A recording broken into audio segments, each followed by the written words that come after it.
There's number 8.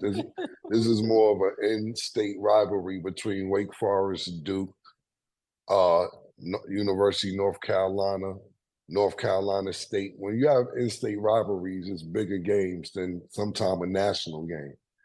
So I get the storming the court. Mace had some good suggestions, but how fun is that if you got to wait for the delay to storm the court? Like, wait a minute, don't storm the court yet. The whole thing with storming the court is when that shit hits 0, pause, you just want to run on the court. Niggas be looking for niggas, going crazy.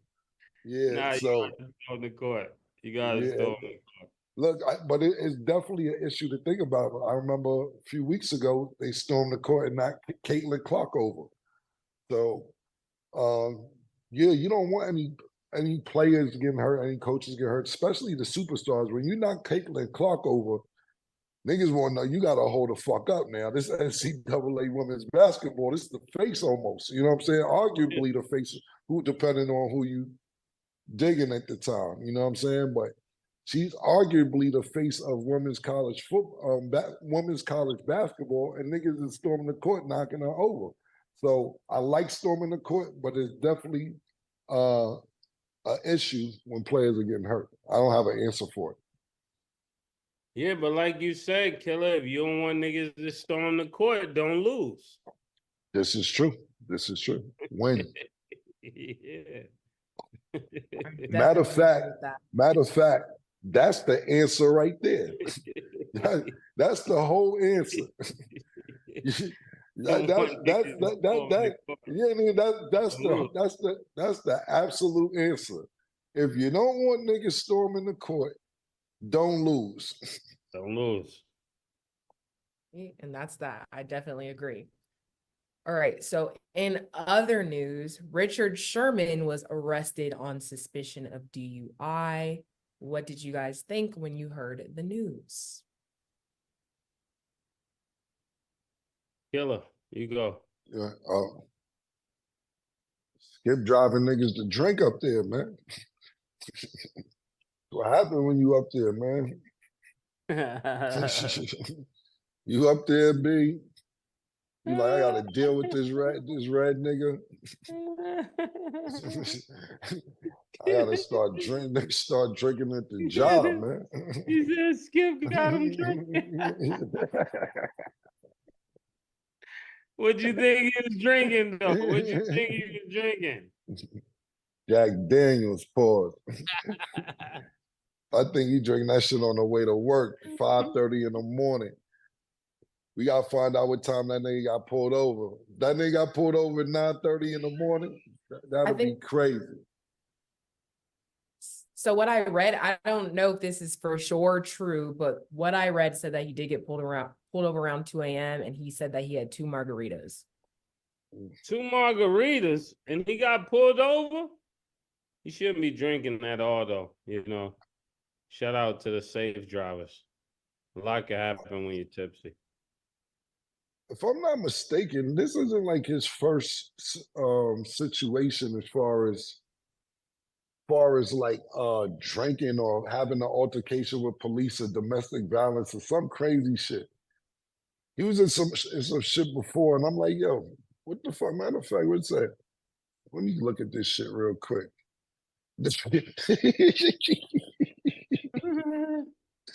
First thing I see is say, yo, and I don't mean to laugh, but it's just funny to see shit say. Sherman was arrested in Washington, initially booked on suspicion of burglary and domestic violence.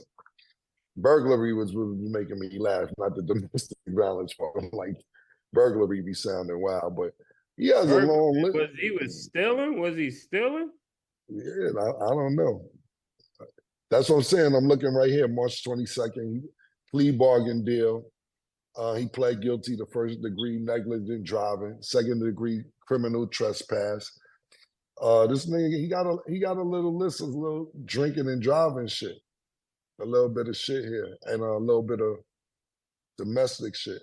But I see it's all liquor related. So, and this, I just remembered that. I didn't even I just Googled that real quick because I remember looking at it when it actually happened. Stop drinking and get behind the wheel. You obviously not good at it because you keep getting pulled over and keep getting caught. Yeah, and once they know you for something, they just gonna, pause, lay on them, and just wait for him because he coming out. It's like the cop, like, yo, we about to get this nigga. We know he been drinking. Right. I think It was, definitely cops do that. I used to go to a bar in Jersey, and when they closed, the police pull everybody over, and I'm like, I'm not coming here no more. They know what Yeah. niggas been doing in there all night. So if you see Richard Sherman going to a bar, you lay on Richard Sherman, pause like Mace just said, Yeah. and you know what you getting. Pause. Because the cops trying to make the news too. They trying to be lit too. This is that generation. The cop trying to be lit. He's figured if I pull Richard Sherman over, I'm going viral. It's gonna be in my body cam, pause. And I'm gonna be able to get a check from this later from TMZ. You know that's how niggas be thinking. This generation is crazy, Stat. They should have froze me and just thawed me out in the next generation. I shouldn't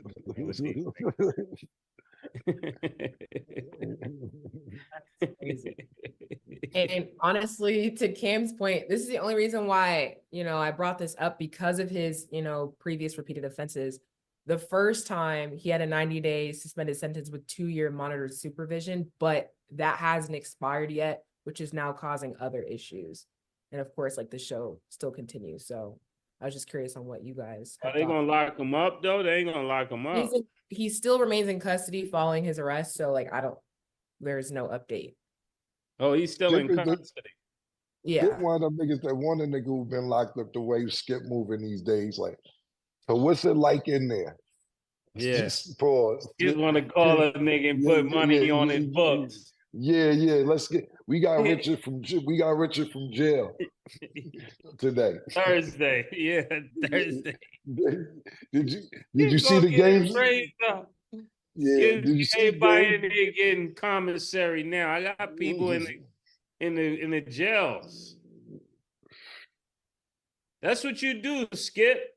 Give everybody commissary that's in jail with Sherman, and you be lit for the week. Everybody will be pumping you up. Yeah, you be a little Donald Trump. Yeah, you be a little PPP. Pause. Yeah, y'all the same complexion and all that. Little jail PPP, you know.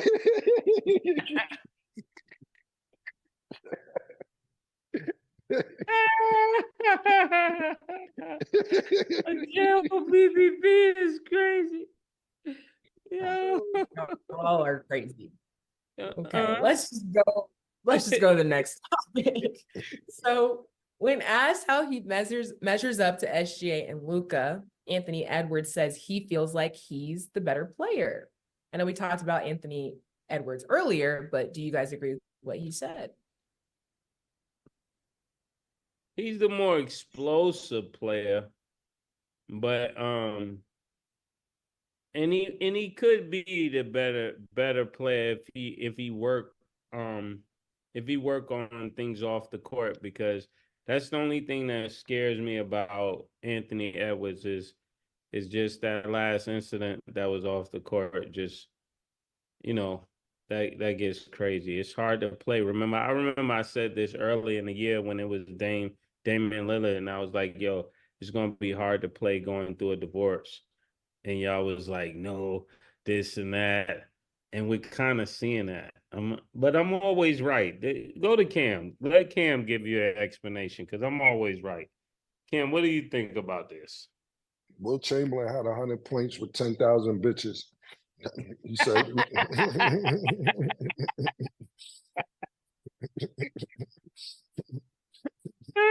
That's why they pay you the big bucks. Will Chamberlain ain't had these problems. Will Chamberlain said he fucked 90,000 bitches. That's what he said. And had So 70. yeah, Dang, 70 points. dang, Will had 70, dang. What's going on, dang? Yeah, so I don't be wanting to hear none of that. Talking about, I dig where you coming from, but listen, Will Chamberlain, that's no kind of headache that is. Yeah, well, Cam, look to the camera and tell Dame that. Dame, my man, I ain't got nothing to do with that. I ain't blaming nothing on the way Dame playing about his relationship. Dame is my Dame, in man, other and words, I'm Killer not said, saying that. in other words, Dame, Killer said, Will Chamberlain had 100,000 points, man.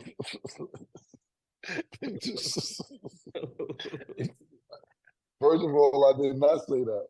With This all was about this was about Ant-Man. I don't know how we got to Damian Lillard. This was about Ant-Man. I'm not doing that. Dame's All right, my we're man. not doing that. Shout out to No, Dame. no, Thank you for the sneakers, Dame. I got on my yeah, Yeezys. I always talk crazy when I put my but Yeezys on, Dame. Blame it on the but Yeezys. but back to Ant-Man too. Same, same scenario. Like you said, Yeah.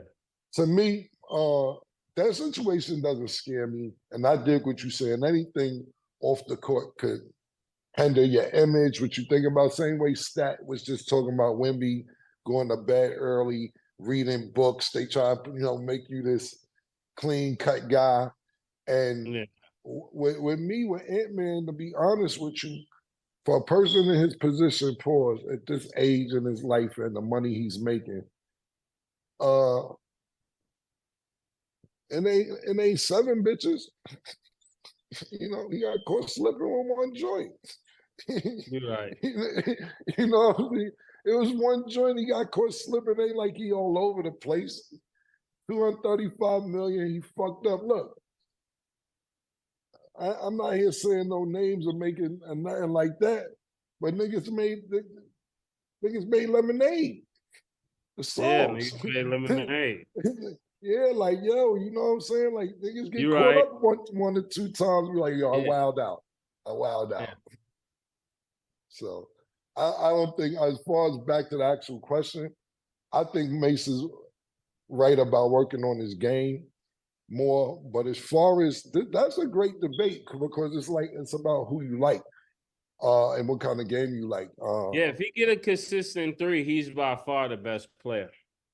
Right. And because of explosiveness. Look, we used to, when we was talking about, I didn't want to bring it up, but we was talking about the face of the NBA a couple segments ago. And I was just saying to myself, because Mace brought up the off the court shit, and he's 100% right. But think about this: if he had no off the court issues or no problems, or not as injury prone as he is his first few seasons, is Ja Morant. And without the issues he had, the way he plays, he could have been one of the faces of the NBA, but there's too many other issues. You got to realize his second year in the league, he made 3rd team All NBA, but he gets hurt. We all know the issues off the court, so on and so forth. So when I'm thinking about this question, I'm like, Anthony Edwards does have the same explosiveness as Ja Morant, if not a little more because he's taller. He has a great mid-range game. He definitely needs to work on his 3. But SGA, he's like a Chris Paul to me, but taller and a little more athletic. So traditional point guard with a little 2K on it. And we all know what Luka brings to the table. My question for Luka is, could you carry a team to a championship? It isn't about his play. His individual play speaks for itself. But could you carry the Dallas Mavericks to a championship? I don't know. That's a great question for those 3 players. I'm not sure.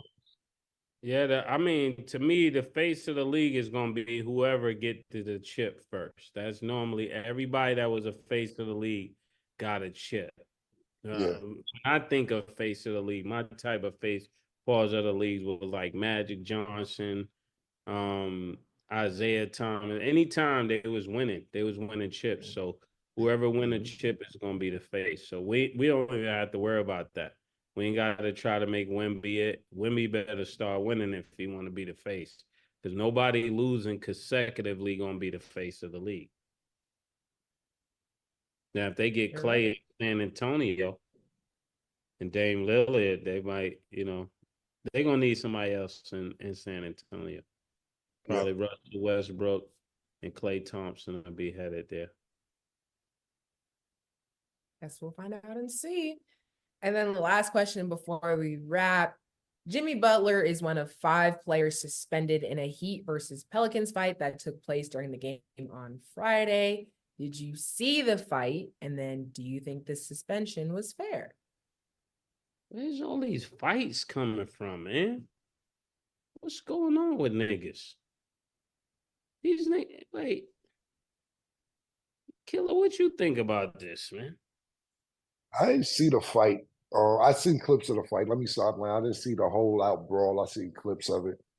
But Who was it's I mean, fighting? it was like a little mini brawl on the court. I don't It was know how like it the started. Malice in the Palace? Was it Malice in the Palace? Hell no. That shit was Fisher Oh, Price. That shit was daycare center compared to that. If you could have took your kids there. That shit was Malice in the Palace was get out, get out. This was yeah. something different. This shit was like, get out of Stack 5 and there. Ron and Yeah, them. I remember I went to a boxing match, Riddick Bowe against this Russian nigga. I can't think of his name. And the Russian dude kept punching Riddick Bowe below the belt to the point where they had to stop the fight. And Riddick Bowe is all them Brooklyn niggas. They ran the ring and started fighting. Then the whole crowd just turned black against white. You don't even know if the white people was Russian or not. I'm talking about we trying to get out of there. We on the escalator fighting. Like, yo, that shit was a mess. But as far as this particular fight, 5 games you said, Stat? Jimmy Butler, well, the Heat players were suspended for 1 game, and then the Pelicans players were suspended for 3, but it was 5 players. Oh, 5 players. Oh, listen, to be honest with you, that ain't bad. If this was David Stern, niggas would be out 26 games, yo. Yeah. So take a Yeah, game of 3. Adam Silver is a player. He Yeah. like the players, man. Yeah, he fuck with the players. This was David Stern, man. You would be out, nigga. David- Minimum 15, David 20 Stern ain't games. playing this. Yeah, Adam Stern to him. Let a little nigga say the nigga soft. Let niggas get a little game or 2. Even like the shit with Draymond. It was indefinite. But indefinite turned out to be 11, 12 games. This wasn't no David Stern shit, B. David Stern would have niggas out for the season. So Mason's 100% right there. Adam Silver, and I said this on previous shows, he's definitely a player's commissioner. Yeah, David Stern, you wouldn't see these niggas to the playoffs. That's a fact. If then. Yeah, they definitely got a lot of grace considering like there wasn't too many punches thrown on the court. A lot of the stuff happened, like to the side when the players came off the bench, but I don't know, they had a Did lot going Triple on. J throw a punch is the question. Was Triple J active? No. That's what was funny about the video because no, like it was Triple J and then Tyler Hero comes running out of nowhere trying to break. I'm like, what is y'all finna do? Like the thing is the deed has already been done. Where'd y'all come from? Because I'm just like, why did Tyler Hero think he was gonna get any hit in? That was funny, but it's the effort that counts. Tyler Hero wasn't gonna throw no punch. He really wasn't. Nah, but he might. He from Milwaukee, so he get crazy. Yeah, he can get crazy in spirit because I've never seen that. Shout out Tyler Hero though. Yo, Tyler Hero, she violated you. She said you get crazy in the spirit. In his prayer time. Yeah, that was crazy. That. Well, y'all, that's all the time we have for today. Thanks for watching. And as always, it is what it is. Two big necks, like when they doing them 2 for 5.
People, for one reason or another, may withhold something until you find out that something is different and you go back and confront them with it. Well, you said this one time, why did you say that? It's Right. part of an investigation.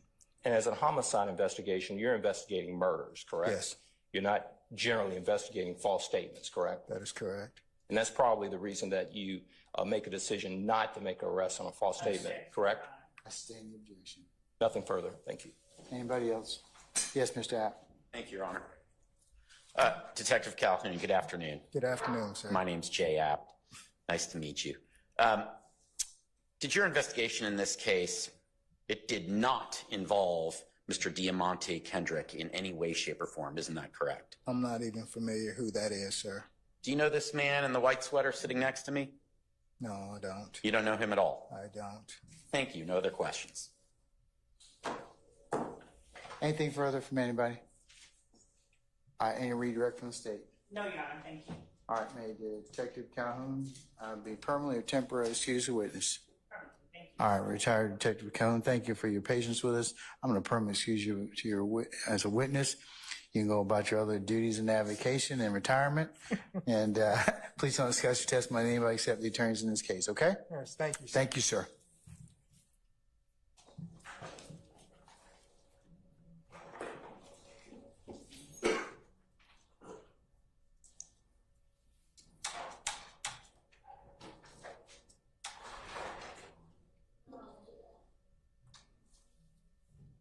All right, call your next witness. Yes, Your Honor. The state calls Mr. Leonard Pass to the stand. Who? I'm sorry? Mr. Leonard Pass. Pass, P-A-S-S? P-A, yes, Your Honor. Okay. Someone, Alpha, Mr. Alpha, Sierra, Sierra. Okay, Mr. Pass, good afternoon, sir. Sir, if you would please approach the witness stand. Once you get there, if you would turn and face Sergeant Ingram and be sworn as a witness before you sit down, okay?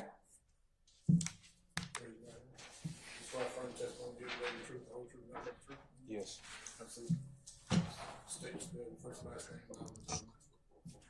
First name Leonard, L-E-N-A-R-D. Last name Pass, P-A-S-S. Good afternoon, Mr. Pass. Good afternoon. Can you tell the jury a little bit about yourself? Yes, my name's Leonard Pass, and I used to work with the airport, TGI Fridays, and now I've just finally got my own place. I was homeless like 3 years. Mr. Pass, do me a favor. Can you pull yourself up a little bit closer to the microphone and speak directly into it like you're outside so we Yes, can all sir. hear you, okay? And Mr. Pass, what kind of industry do you want to get into in the future, work-wise? Work-wise, I want to get into electrical wiring. Do you have some familiarity with that in your past? No, sir. And who lives with you at your apartment? Just my dog. What kind of dog is it? A Chihuahua mixed with a Jack Russell. Oh, the objection. What's their name? Bubby. Now, Mr. Pass, what part or where are you from? I'm from Atlanta, Georgia. And where did you grow up in terms of in Atlanta?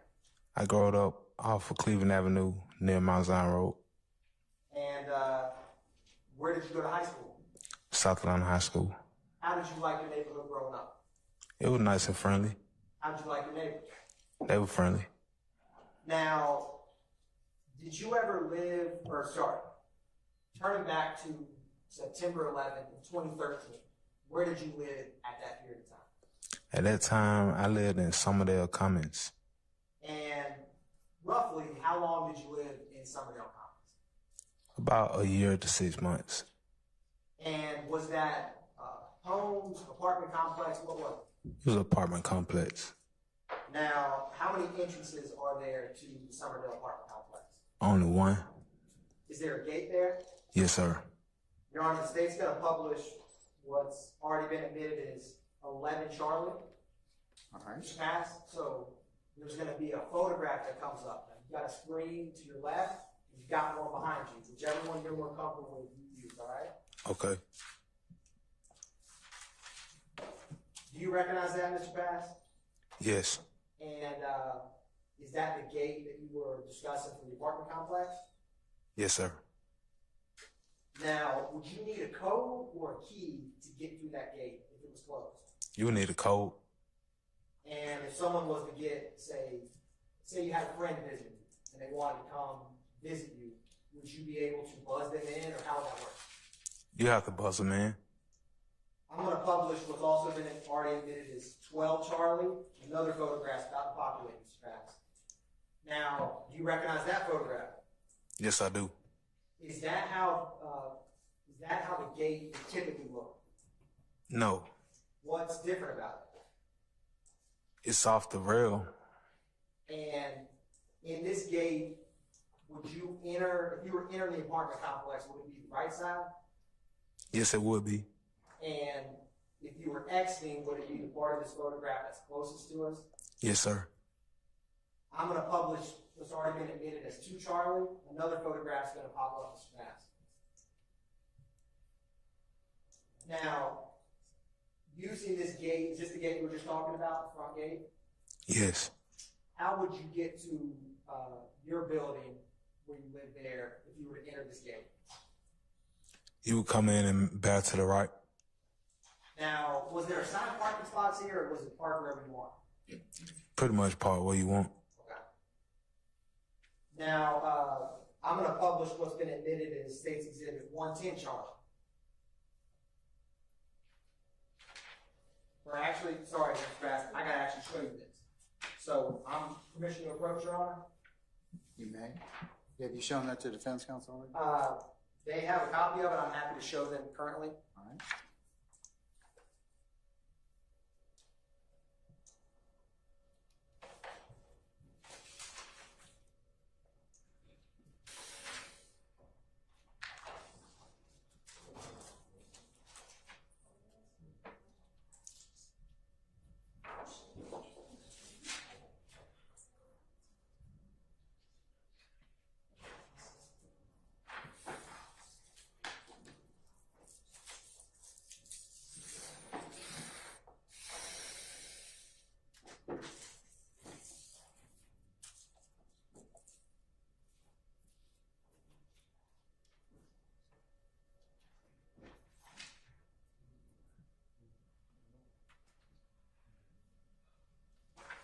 Mr. Bass, I'm going to hand you State's Exhibit 110 Charlie.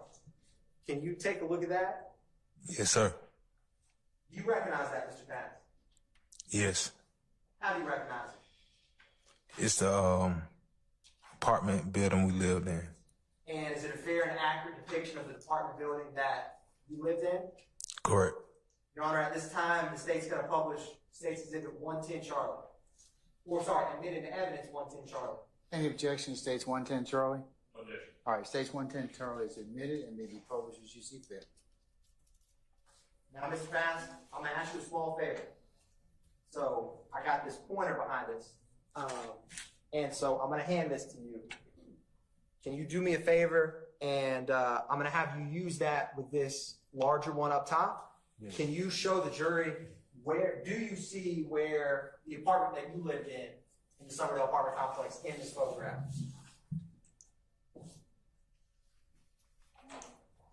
Okay, so right up there. Thank you, Mr. Bass. Grab that back from you. Now, you had mentioned, Mr. Bass, that we lived there. Who else lived there with you? Derek Dotson. And how do you know Mr. Dotson? We went to high school together, played football together, Did y'all play on the same side of the ball or opposite sides? opposite sides.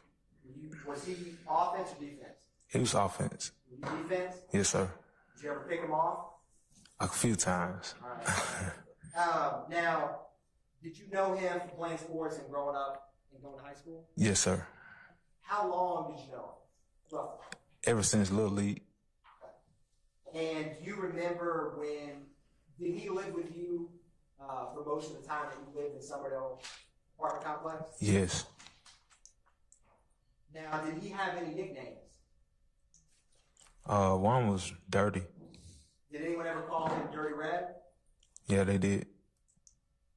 Did you ever refer to him as your brother? Yes. Did y'all have any blood relation? No. Would you classify him as a close friend? Yes. Now, I'm gonna show you a photograph, Mr. Bass. Any defense counsel who would like to see it is 108 Charlie.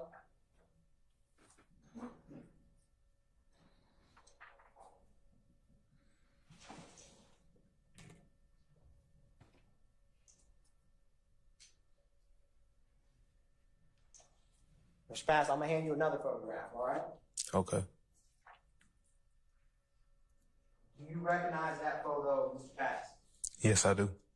How do you recognize it? It's Derek Dotson. And is that how Mr. Dotson looked in September 11th, 2013? Yes. Your Honor, the state moves to admit in the evidence states Exhibit 110 Charlie. You 108, Charlie? Sorry, 108 Charlie. Thank you, Your Honor. Any objection, 108, Charlie? No objection. All right, 108 Charlie is admitted and may be published as you see fit. Publishing 108 Charlie. Ms. Bass, is Mr. Dotson still here with us? No, sir. Did he pass away? Yes, he did. Now, Mr. Bass, I'm going to take these from you, okay? Okay. Put these right here. Now, I want to go back to September 11th of 2013, all right? Okay. Can you describe how that day started? Well, that day particularly, it was around spring, and it was like we were going to pay rent, pay light bill, and get something to eat. Okay. And so was this September, so was it fall time? Yes, it was. Now, Mr. Bass, how is your memory?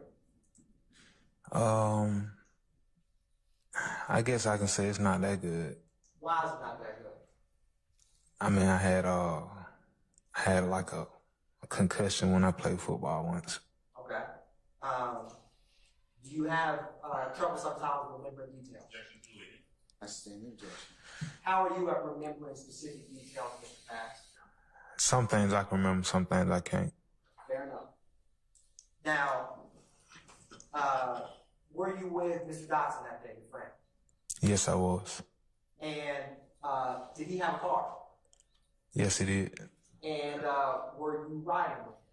I was. Now, were you sitting in the passenger seat or the driver's seat? The passenger seat. Did you all ever,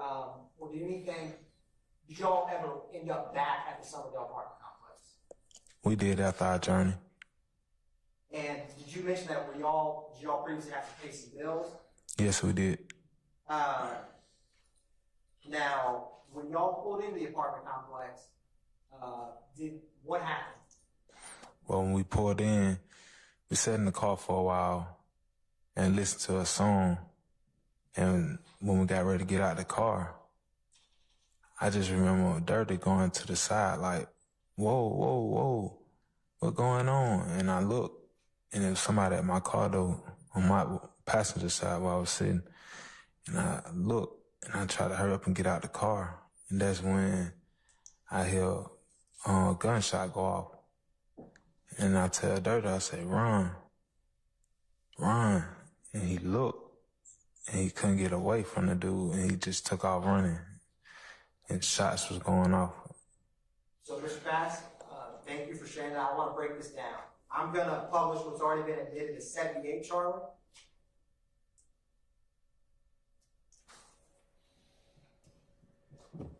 Now, Mr. Bass, do you recognize anything in this photograph, however big or small?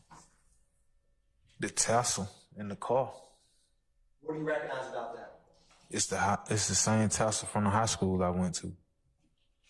Now, using this car as an example, you all pulled in the apartment complex. Would you have been on your left and my left in the photograph when you were seated in the car? I would have been on your left. And would Mr. Dotson have been on our right? Correct. Now, I'm going to also publish what's been admitted as 79 Charlie. Another photograph about to come up, Mr. Bass. So, in this photograph, would you have been on the side of the car closest to us? Or as in, would you be on? Correct. Now, what direction did this suspect come from? They came from the direction of the driver's side. Okay. And in this photograph, you see, it's kind of hard to see, but you see in the top left, there's that white van. Yeah, I see it. Is that, what part of the apartment complex is where that van is? The entrance. So. The exit and the entrance, cause it's Exit and the entrance? correct. So, no, keep going, Mr. Madden. Yeah, it's the exit and the entrance. That's the front and the front gate, the entrance and the exit. One way in, one way out. The one, and when I say, white van, do you see the front gate in the photograph, Mr. Pass? Yes. And so did the suspect come from the general direction of the front of the apartment complex? No, he came like from where the caution tape at on the right side of the picture. Got it. And who got out of the car first? You or Mr. Dodson? Mr. Dotson was out first. Okay. And what did this guy say when he approached you all? He said, "Dirty, you know what time it is?" Now, what do you know, or what do you take, you know what time it is to mean? It mean really everything you got on you, you gotta get up. So is it fair to say that's like a robbery? Basically what it is. Now, did this suspect have anything in his hands? Yes. What did he have? It looked like a handgun. What color was it? I don't recall the color. I don't recall. That's all right. Now, do you recall, was it in his left hand or his right hand? If you don't know, that's fine. I can't remember. Okay. Now, what did this gunman do with the gun after he said what time it is? It was a shot that was fired. Now, did he fire this shot? Was it in the air, in the ground? In the ground. Okay. And how close was Mr. Dotson to this gunman who fired the round? He was approximately about 2.5 to 3 feet away. Okay. So now, Mr. Bass, I'm going to walk towards you. Yes. You tell me to stop when I'm going to be the gunman approaching. You're Mr. Dotson, all right? Mm-hmm. You tell me when to stop, how far or how close he was. Right there. Okay. And Mr. Pass, where were you when he was right there by Mr. Dotson? I was outside of the car. Actually right outside the car by the passenger seat. Okay. Passenger side. I was outside the car on the passenger side. Now, Mr. Pass, this vehicle in 79 Charlie, where is that in relation to where you all's car was parked when this happened? It's in the same vicinity of where the car was. Okay. So, using this photograph, when the gunman approached Mr. Dotson and fired the round, where would you have been? And you can use this gray car as a reference point. And if you need to use the pointer, you can. I was like outside the car next door to the passenger side. To the front passenger or the front passenger side. Okay, got it. Now, what was your reaction to this? I was just telling Dirty to run, you know, because there wasn't nothing we can do.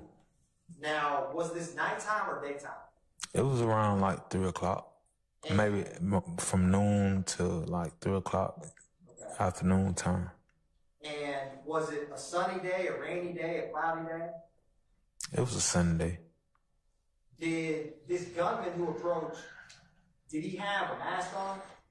No, he had long hair. You couldn't see his face. Were you able to recognize his face? No, sir. Now, what was your initial reaction after the gunshot was off? I immediately started running. And where did you run? I ran towards the front gate. I'm going to publish what's already been admitted as State's Exhibit 8, Charlie. So, you see that car on the right, Mr. Pass? the gray car closest to the camera on the right side. And, Mr. Pass, I'm gonna use this pointer myself. You see this car right here? Yes, sir. So, where is that car in general in relation to where this robbery happened? That car wasn't there. Using that car as kind of like a reference point, is that the kind of the side of the parking lot y'all were on, or was it not? That is the side of the parking lot we was on. And using this, where did you take off to? Towards the front gate down the parking lot. Now, where did Mr. Dotson go? He took off running in the opposite direction. Okay. I'm gonna publish 11 Charlie. Now, I'm gonna need your help on this, Mr. Pass. So, where did you ever end up going outside of the gate? I did. Okay. Can you show the jury what part of this, if any, on this photograph that you left that apartment complex when you were running after the gunshot? Show them which way I left out. Correct. Okay. If there's any, if it's shown in this photo.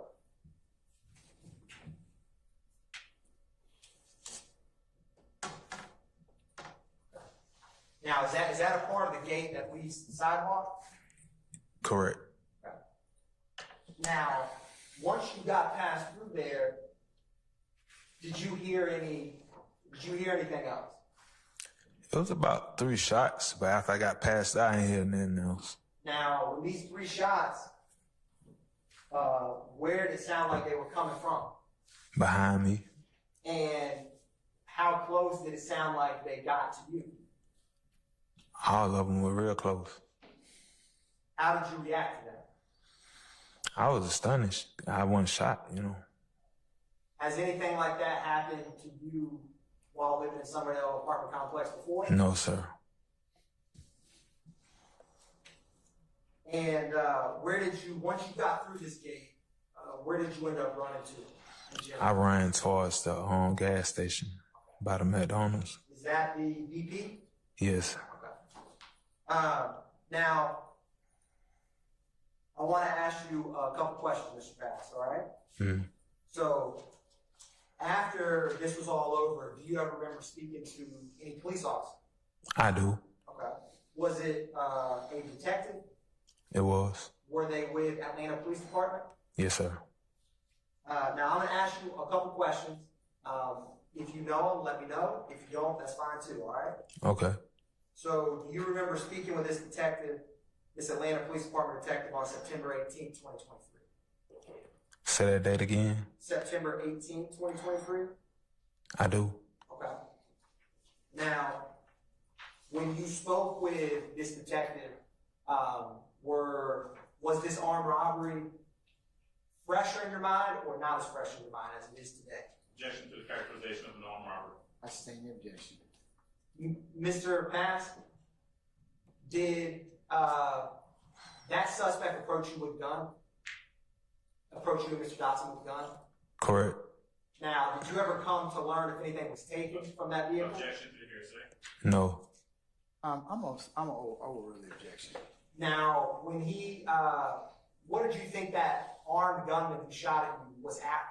Was he there to talk with you, to take Objection something? is speculation. I sustain the objection. When he approached you with a gun and said, you know what time it is, what did you think he wanted from you? Some money.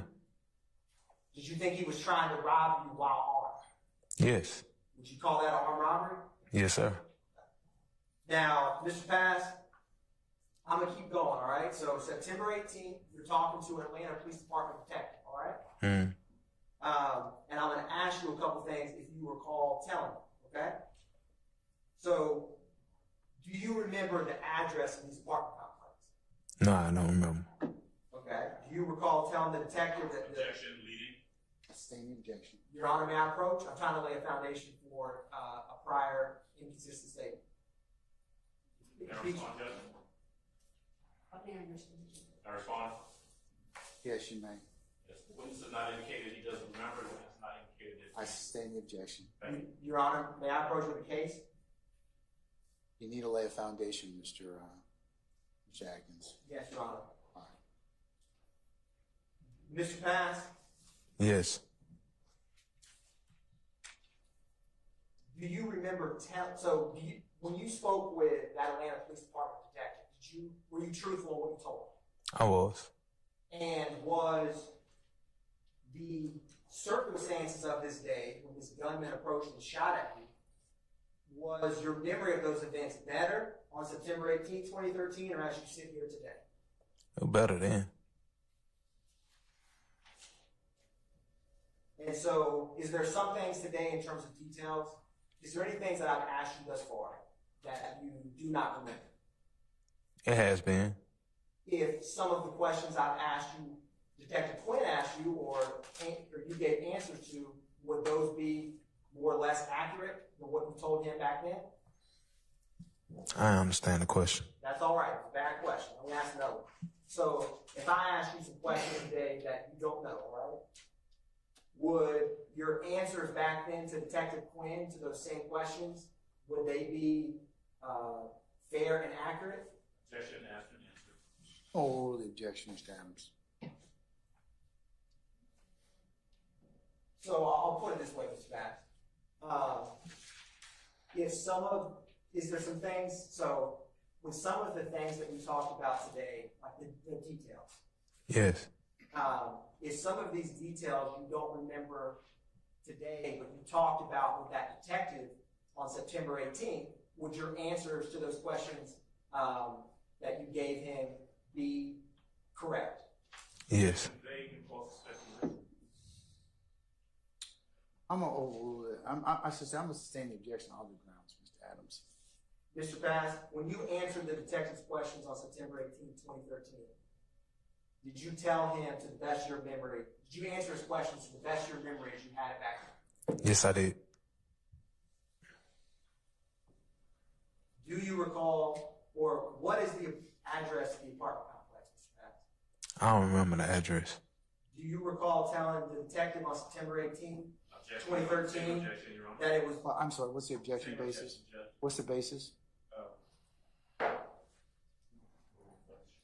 I'm only one at a time, Mr. Matthews. I'm sorry, Judge. I was trying to get up. There's no foundation laid.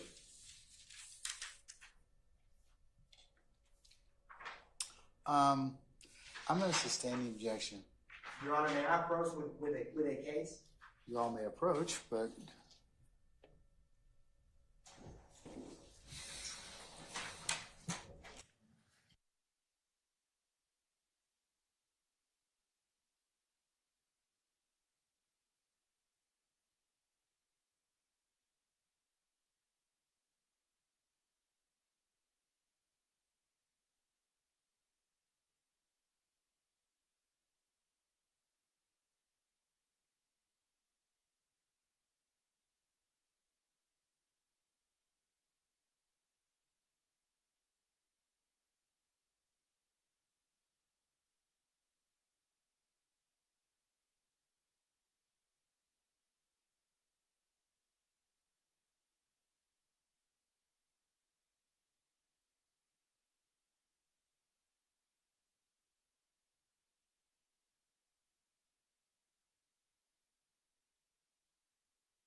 Mr. Pat, I'm gonna ask you some more questions, all right? Okay. So, do you recall, I had asked you what color that handgun was? Do you remember that? Yes, I do. And, is it fair to say you didn't remember the color of that gun? Yes, it is. Now, do you recall telling the detective the color of the gun back in September 18th, 2020? I may have. And if you told him the color of the gun back then, do you think it would be accurate or not accurate to the color of the gun? I think it'd be accurate. Okay. Do you remember telling that detective that the gun was silver? Yes. Okay. Now, Mr. Pass, and this is a hard question, but you remember I asked you, do you know what hand the gun was in? No, sir. If you had told the detective back on September 18th of 2013 what hand the gun was in, do you think that that would be an accurate statement back then? Yes, sir. Do you recall telling Detective Quinn that the gun was in the suspect's right hand? No, I do not. Okay. Now, I know you weren't able to see facial features, but do you have any in general, what did this gunman look like? Were they a male or a female? It was a male. And what do you remember about them, if anything, in terms of their description? If you had to describe them to the best of your ability, what would you say? I'd say African American. Okay. Now, do you know how tall they were? About the same height as Derek. Okay. Mr. Dotson. About the same height as Mr. Dotson. If you had the ballpark, how tall was Mr. Dotson? Or how tall was this gunman? Maybe about 2 inches taller than Mr. Dotson. Okay. Let me ask this. How tall are you? I'm 5'8". Okay. And if you told the detective about the suspect's height back then, do you think it would have been an accurate statement back then? I don't think so. Would the height you gave Detective Quinn on September 18, 2013 be better or worse description of his height as your memory is today? I'm not sure. Okay, that's fair. Now, do you recall telling the detective what his height was? No, I don't remember. Okay. Do you recall telling the detective that the suspect was about your height, 5'9"? I don't remember. That's fair. Now, do you remember about how much he weighed? No, sir. Okay. Do you recall telling the detective how much he weighed? No, sir. Do you recall telling the detective that he weighed about 135 pounds? No. That's fair. Do you remember what kind of clothing this gunman had on? No, I don't. Do you remember telling the detective what kind of clothing he had on back on September 18th? No. Do you recall telling him that he had on a red shirt and black shorts? No. Okay, and that's fair. Now, do you recall what kind of hairstyle this gunman had? I don't remember. Okay. Do you recall telling the detective what kind of hair he had? No, sir. Do you recall telling Detective Quinn that he had an afro? No. Now, how many shots did he have when he first approached him? You testified earlier about shooting on the ground, right? Yes. How many shots was that? Just one. Okay. And this may be a silly question, I gotta ask it. How quickly was Mr. Dotson running away? The first time the gun went off, he was like, like moving his leg, like, hold on, boy, hold on, you tripping. And he took off running. And how quickly was he once he did take off running? I ain't seen him no more. I was already still running too. And like, the last part I remember, because I was telling him to run and I was finna run, so. And you took off running after he did? Yes. Did did you have any idea where this gunman came from before he appeared by y'all's car? No, I had no idea where he came from.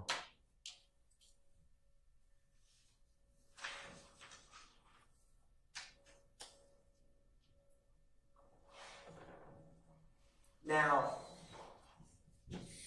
do you recall the detective meeting you at the apartment complex when he was talking with you?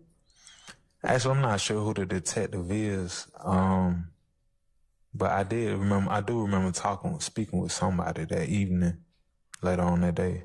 And when he talked with you, was it at the Summerdale apartment complex? Do you remember that? Yes, I do. Okay. Now, do you remember showing this detective where your car was parked? No, I don't. Okay. Would where you showed this detective your car was parked, would that have been probably where it was parked? In terms of, let me ask it this way. Even though you don't recall it, if you had showed the detective and said, hey, we parked in this spot. Yes. And do you recall pointing out to the detective the direction? I stand the question. Mr. Bass, do you recall talking with this detective about where the gunman came from? No, I never discussed that with him. Okay. And if you had discussed it with him or pointed anything out, would it have been where the gunman came from? At that time when I spoke with the detective, it was night, so it was like different and stuff. That's fair. And there was cars in the parking lot, so I can like show them.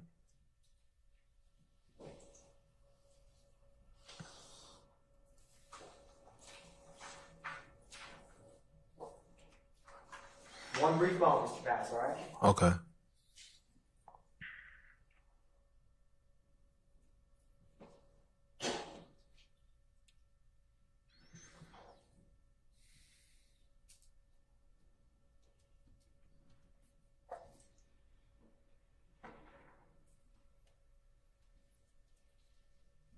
Now, Mr. Bass, whose car were you all in when this happened? We was in Mr. Dawson's car. Okay. And did this gunman, did he do anything to conceal his identity from you all? In terms of like what he was wearing on his face? No.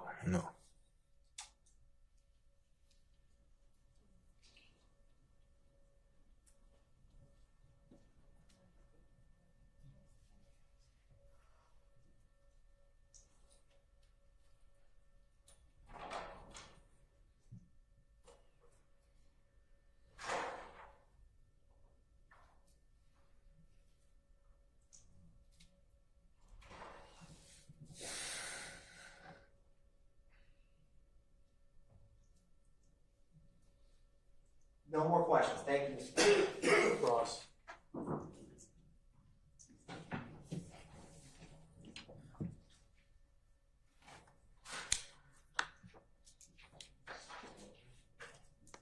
Good afternoon, Mr. Pass. Good afternoon. All right, my name is Keith Adams, sir. You and I have not had the pleasure of talking before, is that correct? We've not met before. No, sir. Okay. I want to ask you a couple questions about what you just testified to. Yes. And this was 2013, so a little bit over 10 years ago. Is that right? I'm not sure when it was, but I guess I'll keep the records. This. Okay. It was a long time ago. Yes. All right. All right. So the day that this happened, you were living at Summerdale Commons apartment. True? Correct. All right. You were leaving the apartment on that day. And in fact, you did leave the apartment, didn't you? Yes. You and Mr. Dotson were in a vehicle. Yes, sir. You all left the location. True? Yes. And then you came back to Summerdale Commons apartments, right? Yes. All right. When you get back to the apartment complex, you are in the passenger side of the car, right? Yes. Mr. Dotson is on the driver's side, right? Correct. It is just the two of you in that vehicle at that time, right? Correct. All right. Now, was the car parked when all of this happened? The car was parked. Okay, so am I correct then that Mr. Dotson had pulled the car into a parking space? Correct. All right. And at some point, after the car is parked, you and Mr. Dotson, you sat in the car, listened to some music for a little while, right? Yes. And then you heard, or you recognized that there was someone coming up to the car door. No, they didn't come to the car door. Okay? They were coming towards the car. Is that right? Mr. Dotson was already out the car. They approached him. Okay. So Mr. Dotson gets out of the car, right? Yes. Are you still in the car at that time, or did you also get out? I was getting out at that time. You were what now? I was getting out at that time. Okay. Someone comes up and says something to the effect of, Dirty Red, you already know what it is, right? You know what time it is. You know what time it is. Right? Yes. You heard that. Yes. And the next thing you heard was a gunshot go off. Yes. All right. The person who came up and said Dirty Red, and that was in fact Derek Dotson's nickname, right? Dirty Red. Yes. So the person called him by his nickname, right? True? Correct. All right. And so at that point, you heard, you saw this person, and the person was an African-American male, a black man, right? Yes, sir. I know you asked earlier about the description. Did you say you don't recall telling the detective that the person had like a short afro? Yes, I don't recall. Okay. The person was not that tall though, right? It's kind of, I can't really remember. I don't know. Okay. 'Cause I wasn't that close to the person. Okay. You were on the other side of the car. Yes. All right. You heard the shot go off. One shot, right? Yes, one shot. The shot is, did you see the person shoot in the direction of Derek Dotson's feet? Yes, I did. Okay. Now, so if the car is right here, all right, you're on the passenger side of the car, correct? Yes. Derek Dotson is on the driver's side of the car, right? He was in front of the car, on the driver's side of the car. He, like you just getting out of the car and walk straight. He was walking straight from the door. Like if this is the car right here, he's like up here and in front of the car on the driver's side. Yes. Okay. The person then comes and you hear the shot, right? I heard the shot. Right. Shot at his feet, and Mr. Dotson takes off in what direction? He didn't take off immediately. He said, "You tripping, man? What going on?" You know, like that. And like trying to figure out is maybe somebody trying to, you know, have a bad day or something, you know, maybe, you know. And then he was like, "You know what time it is?" And that's when I told him to run. You told him to run. I said, "Run." Right. And Did you run? he took out running, and I took out running. We both were left in different directions. Okay. You ran towards the front of the apartment complex, right? Correct. Towards the gate. Yes. Mr. Dotson ran in the opposite direction, correct? Yes. The person with the gun ran where? After Mr. Dotson? I don't know. You don't know? No. You didn't see where that person went. No, I didn't. Okay? But, and you're not looking because you're running towards the front of the apartment complex at that point, aren't you? Yes. Okay. You don't know where the gunman went, and you don't know where Mr. Dotson went. Is that true? No, I don't know. Okay. You didn't see the gunman, the person with the gun, do anything after that, right? No, I didn't. So you're not in a position to tell this jury, I saw him go in this direction or that. You can't tell, you don't know what he did. Who, the gunman? Yes. No, I don't know what the gunman did. I was running. Right. I know some shots was coming at me, though, while I was running. I was still going. All right.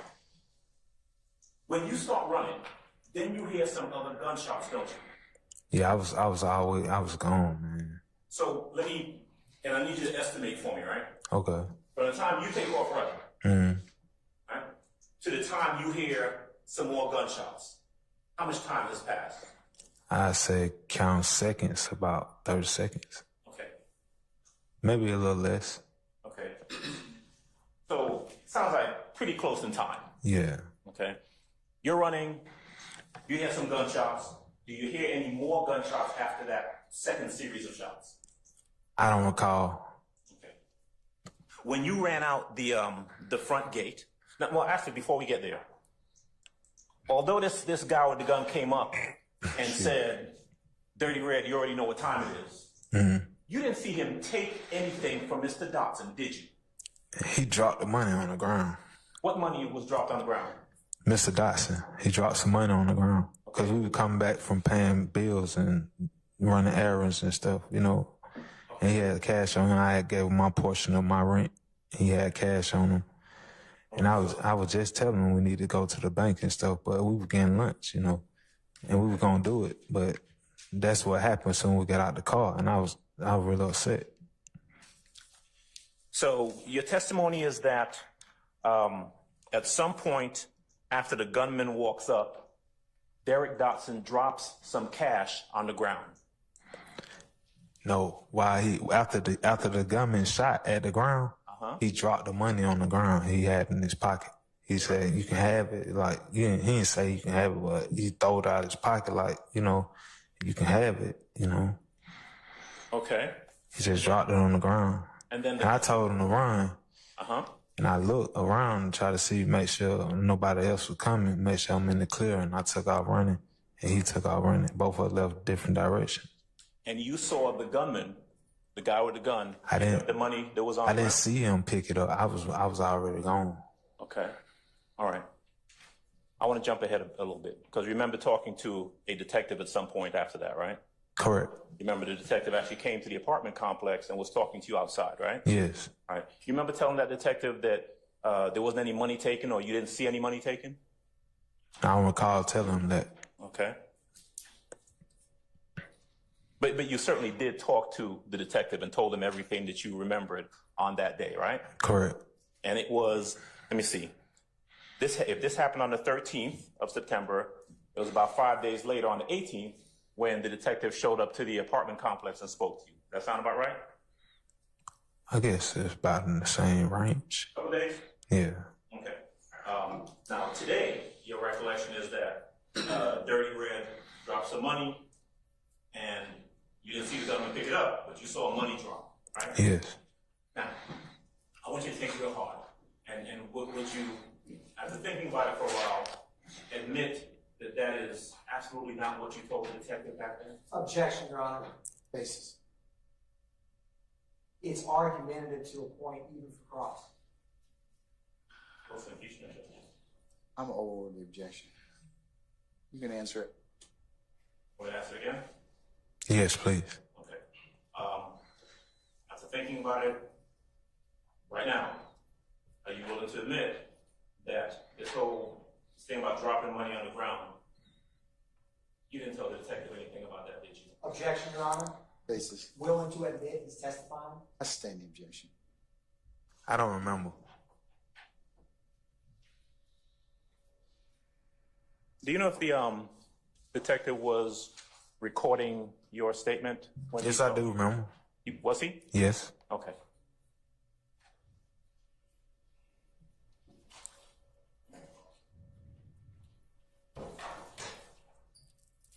All right.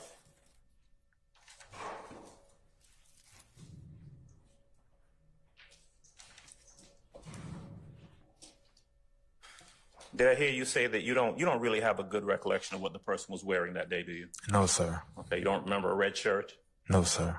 afro? No, sir. All right, Mr. Pass. That's all I have. Thank you. Any additional cross?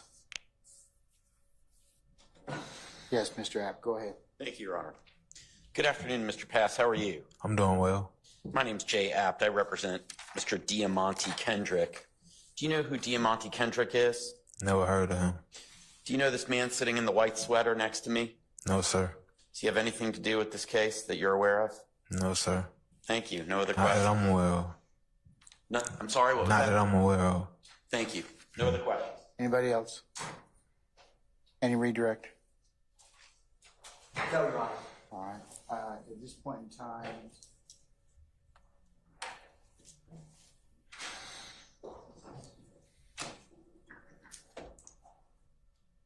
and Mr. Pass be permanently temporarily excused the witness. Permanently excuse, Your Honor. All right, Mr. Pass. Yes, sir. Sir, thank you for your patience with us. I'm going to go ahead and permanently excuse you as a witness. Please don't discuss your testimony with anybody except the attorneys in this case, okay? Yes, sir. All right, thank you, sir.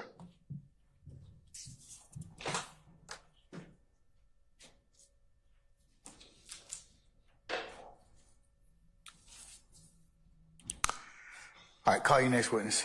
Yes, Your Honor. The state calls Detective Summer Benton to the stand. Summer Benton? Yes, Your Honor. Okay, all right. Summon Detective Benton, please.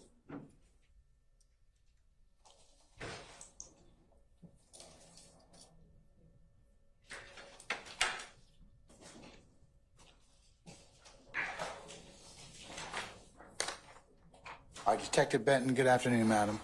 If you would please approach the witness stand. Once you get there, if you would turn and face Sergeant Ingram and be sworn as a witness, please, before you sit down. I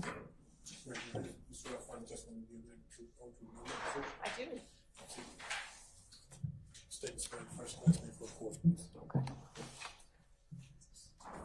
Summer R. Benton, Summer. R is my middle initial. Benton, B as in boy, E-N, T as in Tom, O-N. Good afternoon, Detective Benton. Good afternoon. Where are you currently employed? City of Atlanta Police Department Homicide Unit, And how long have you been with the City of Atlanta?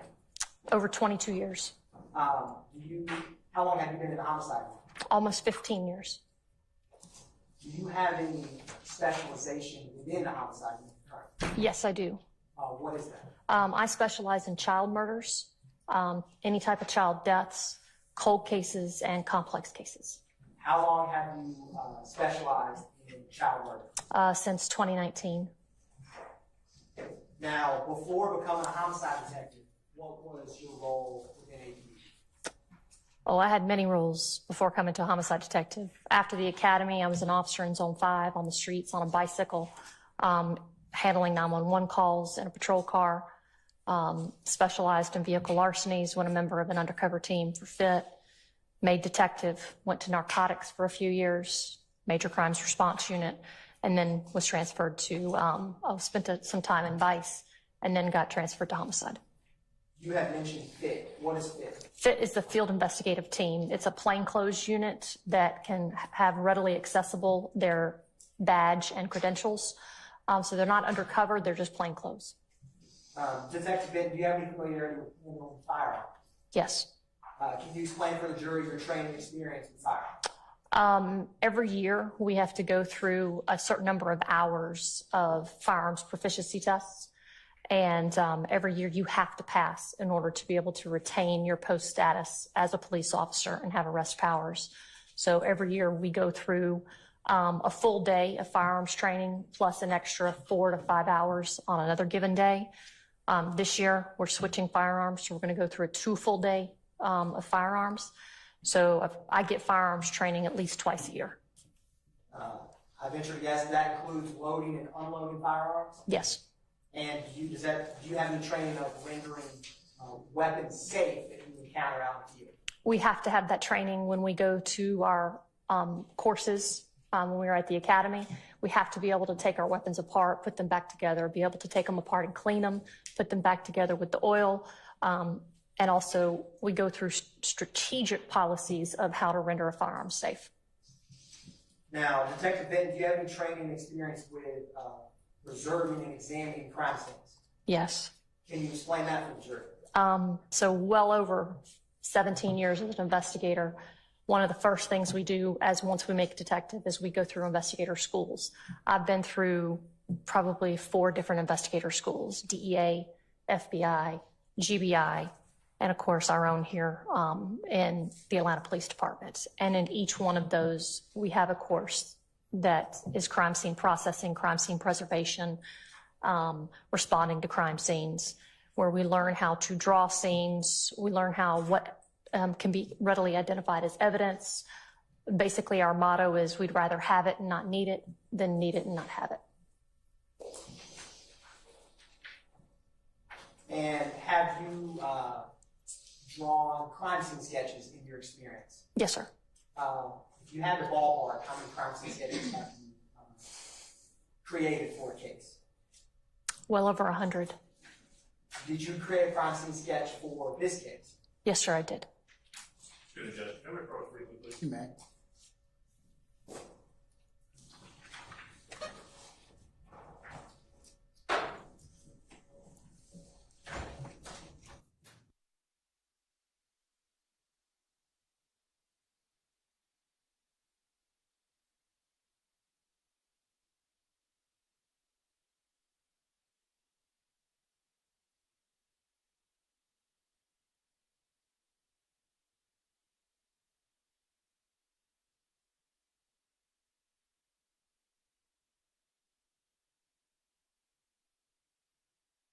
So, ladies and gentlemen, remember your admonitions. We're going to be in recess 15 minutes. All rise.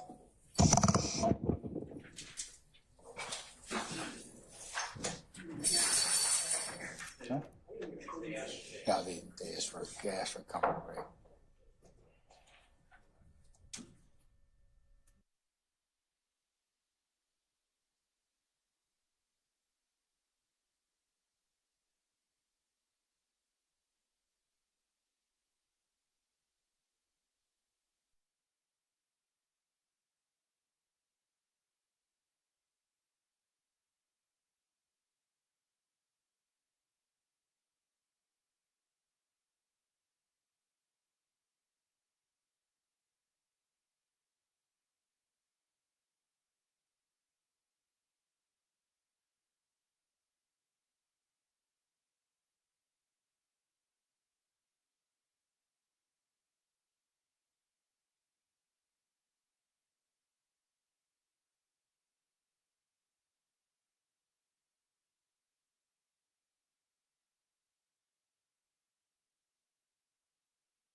Weezy out of here. Weezy out of here. Worth a couple $100 million, no thousand. This bitch wanna fuck me, but I charge by the hour. My neck and my wrist in the shower. Like, how the fuck you growing up and baby say you childish? I just bought my young bitch up watching, now she wildin', styling, profiling. You bitches can't devour. And I'm Creflo Dollar smiling. We somewhere on the island, vibing. Balls smell like powder. Fuck it, take it to trial. Take this shit to motherfucking trial. Take this shit to motherfucking trial. Yeah. Take this shit to motherfucking trial. Take this shit to motherfucking trial. Yeah. Slime green, AP look like herpes on my wrist. Hold on, cook. I'm sure Chef Boyardee with that dish. I don't know you, bitch. Don't try to tell me tell my kids. Tell my chips. Ain't see my baby mama trippin', she don't get it. I'm on a mission to get these millions. I'm on the grind and I'ma get it. No cap, nigga, no kissing. Slamming out, let it gon' tell him I ain't listen. When he call, he gon' say that I'm trippin'. Ain't slime, that's just how I feel. Nope, you did not meet the criteria. Nope, I rock my life for real. Yeah, got your first time for real. Yeah, first lines you know I kill. Bye bye, good night, my dear. Trial, I done beat it twice straight. I'm undefeated like Fed came and snatched me. I don't know, no point of asking. I was on bleeding, stuck like a man. Bitch ass nigga, I shoot at your mammy. Need to sit down if you can't stand me. I done tear down, I up my standards. Take it to trial, get her appeal, take her to trial. Yeah, you can whack 'em, no back and forth. We don't turn wrestle. Pay for the casket, that's just if we whack 'em. My young niggas pulling up Bentleys, Aston Martins, Robbers and Teslas. Strapped with an FN, choppers, carbons, know some stubblers. Got ice, not in the fridge, not in the safe, look like treasure. We fuck, have a lot of sex in our head, feel like pleasure. Shorty super sturdy, suck that Berkey out that deep. Lay back came with curtains and I still ain't got it tint. Myself slimy and shady, that ain't wavy like my clip. High-end alterations, did that European stitch. Fuck niggas get hit, got me a list. Quick to switch topics, no way I can snitch. Watch me wet that bitch, pop 'em like a sis. Got with the assist. Take this shit to motherfucking trial. Take this shit to motherfucking trial. Yeah. Take this shit to motherfucking trial. Take this shit to motherfucking trial. Yeah.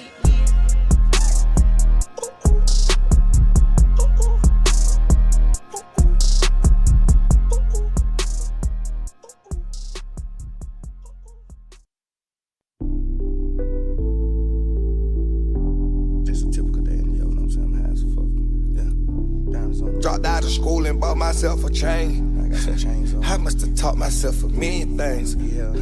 I'm out the trap, I can sell anything. I wish I would allow myself to hear that soul dream. I pray my daughter never ever experience no dream. I told her Colgate, baby, gotta keep your teeth straight. Yeah. Bay on flexing, extensive. Yeah. Brand new Rari, Smith & Wesson. Make myself a baller, want my credit. Speaking of credit, Bay off owe me, I got credit. V12, y'all ain't ready at all. Trapping beats, I'm like hurry up and buy extra Draco for my my pops cause his birthday 4th of July. I'm so busy, make me feel like I'm in and out my kids' life. I'm the father of 6 babies. Ooh, you know what I'm saying? Ooh, new coupe, new shoes. New coupe, brand new shoes. Hey. Red bottom kicking shit on floss, you know you gross. Camel toe big, I see the print inside the suit. Rose gold, my girl up, no mini 92. Fuck 'em by the 2 and let 'em travel with a few. All this fucking money got me so shit not my boo. I'm living right and they ain't ever read a book. Chanel vintage, put it on them rules. The way I whip that body, charging me with cruelty. Hey. Yeah, don't try to stop me, don't you try to knock me. You see me, got these crackers in the back. You gotta forgive my heart, I don't mean to stunt like that. I don't mean to do that to you. Red bottoms on, come at me, yellow, got the space. I ain't playing games, I'm on every problem, got the space. $2,000 for the newest snake collar. Venezuela, head dollar, ain't paying. Raw clean, ball mans, let's get it. Vintage swag, new Celine's, my glass, hands dirty, watch me turn them clean. Let's shot a hot magic, kerosene, I'ma kill by any means. Fade the sound jeans, not your. I spray her face with my jeans. I'ma turn on my team. New condones, I'm team. I turn into something. AP match my jeans. Converse is my queen. Padded for my queen. Get me for these coins. Matches in front of the swing. Project living. I'm gonna go like Bean. New back with no strings. I put ice in my cup. No pool, no chlorine.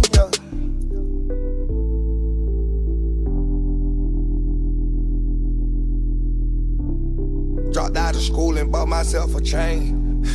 I must have taught myself a million things. I'm out the trap, I can sell anything. I wish I would allow myself to hear that soul dream. I pray my daughter never ever experience no drain. I told her Colgate, baby, gotta keep your teeth straight. Ooh,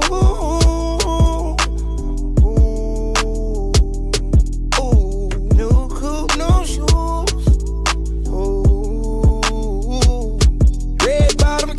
Don't floss, you know you gross. Camel toe big, I see the print inside the suit. Rose gold, my girl up, no mini 92. Fuck 'em by the 2 and let 'em travel with a few. Southside on the track, yeah.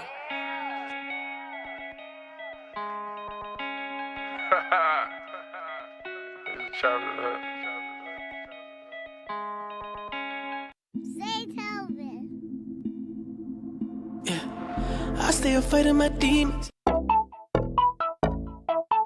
Thug, baby. Fuck all that, let's get to it. What Lil' Shawty say? She suck on that dick on the plane and I just call her airhead. Woo, I just went hunting and I found me a rabbit. I picked out the carrot. I'm just started smoking cushion. I need some moon rock out of Cali. I got a white bitch and she give me that Beckett, but her name is Sari. I pimp, I don't play with them. She bet I might stay with them.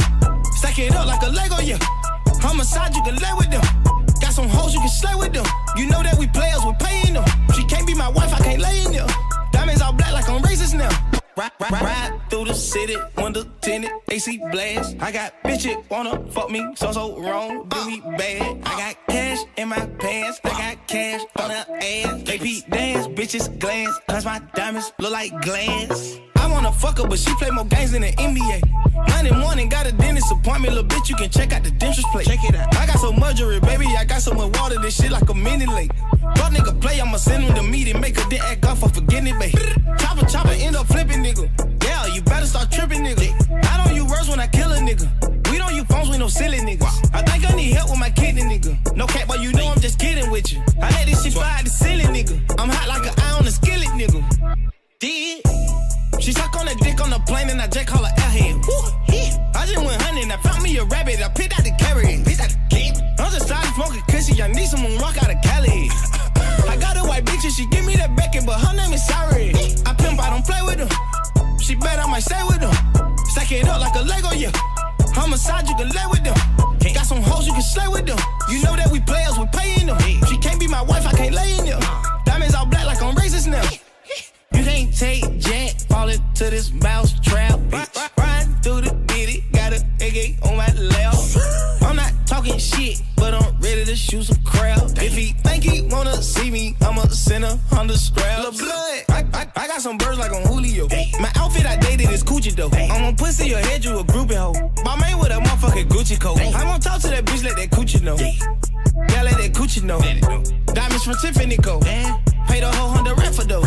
You should get down with this slime shit. Tonight I'm about to geek out my mind shit. My credit good, don't need a dime shit. Whole act inside that lemon line shit. That petty thief need to start trying shit.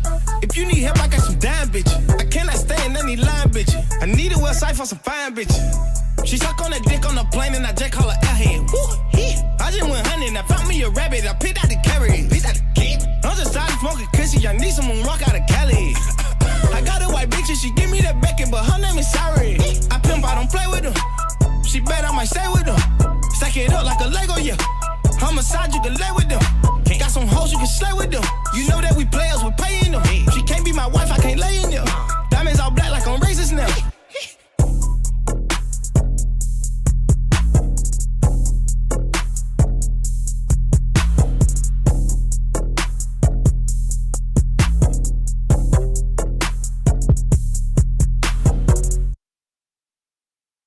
Some people say it's folly, but I'd rather have the lolly. With money you can make a smash. There is nothing quite as wonderful as money, money, money, money. There is nothing like a newly minted pound. Money, money, money. Everyone must hanker for the butchness of a banker. It's accountancy that makes the world go round, round, round, round. You can keep your Marxist ways, for it's only just a phase. It's money, money, money makes the world go. My neck got little big sharks on my ankles. I drape out all my bra, I cut the bangles. I go military boys with the angles. Gotta upgrade the stars out of space for me. Lot of blue cash in a rubber band. Mounted, she in Barbie land. Chop a count of diamonds, rock 'em by the tens. I was dream and Kurt Cobain. Fresh to death, Gucci on my tune. My chopper sing in the auto-tune. Bad bitch in my hotel room. Take a perk right before we fucking at the fool. Sad when I got blue face diamonds. I'm at the top and I'ma keep on climbing. I got a on my hip, no silence. Mama told me don't trust nobody. Damn, mama, you seen it. That's why I don't keep this heat for nothing. Try me, then you're getting 1 plus 1 and a couple more. 30 shots when I am all done. Right, did I do the math right? Stomp 'em out, rap in my raps, feel my rap. My neck got little big sharks on my ankles. I drape out all my bra, I cut the bangles. I go military boys with the angles. Gotta upgrade the stars out of space for me. Lot of blue cash in a rubber band. Mounted, she in Barbie land. Chop a count of diamonds, rock 'em by the tens. I was dream and Kurt Cobain. Hey yo, let them get up in there when he came home. After a long bid, you know that sex game strong. Headed to the Brit, baby, hang on. Ding dong, got that Alexander Wang on. Wait. Free dog. She heard that he eatin' my, did the face palm. Pretty no makeup, I ain't had to put my face on. Stay in your lane, don't get gassed at that station. Give him the chills, I got him head over heels. Sucking my toes while he massaging my heels. He wanna lick the rapper, no chance. They try to ride my wave, but they end up on the sand. I got wild hitters and hustlers all on my payroll.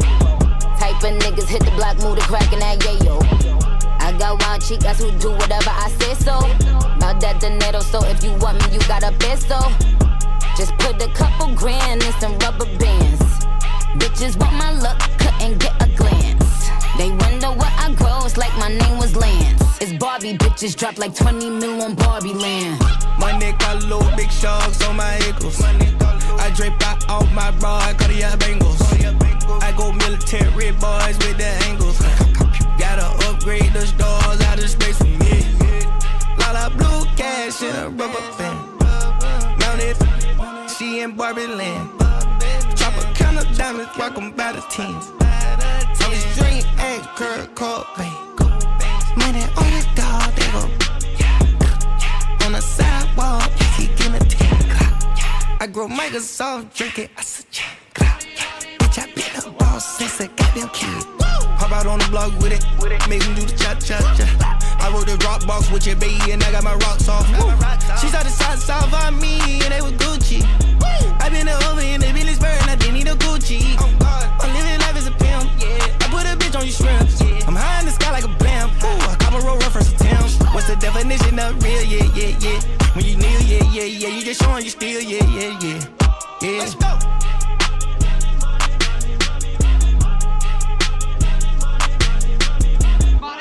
Money makes the money makes the money makes the world go round. Money.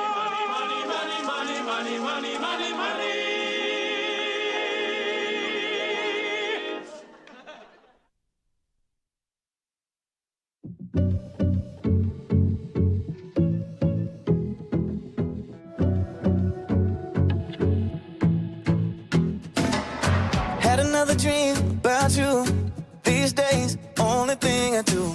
We've been standing in the same room. People talking, but I don't want to. Sing one ear and out the other. I see you looking at me, but you with another. Goes in one ear and out the other. Both eyes open there.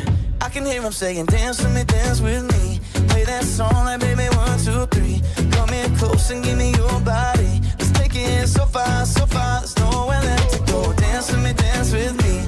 Play that song like baby 1, 2, 3. Come in close and give me your body. Let's take it so far, so far. There's nowhere left to go.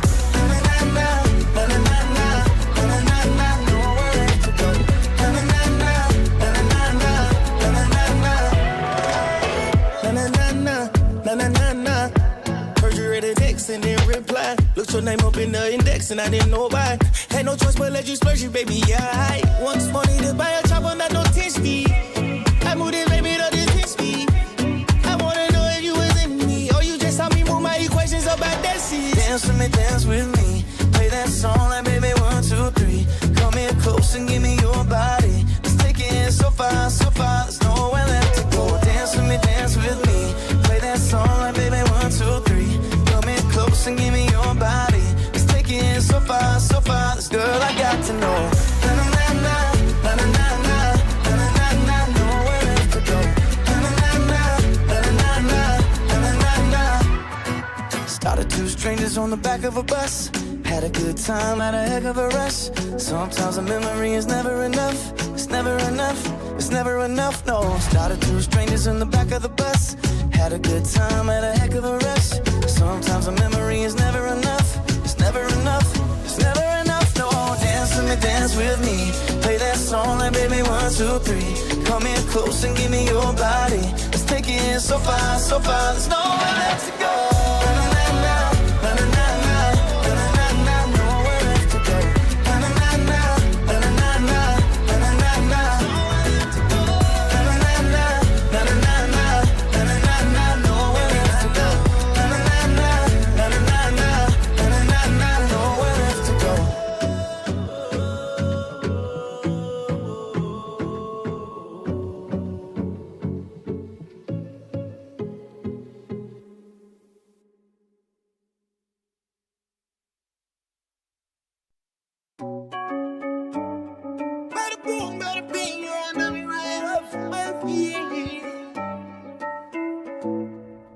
Baby, I got the feels, yeah.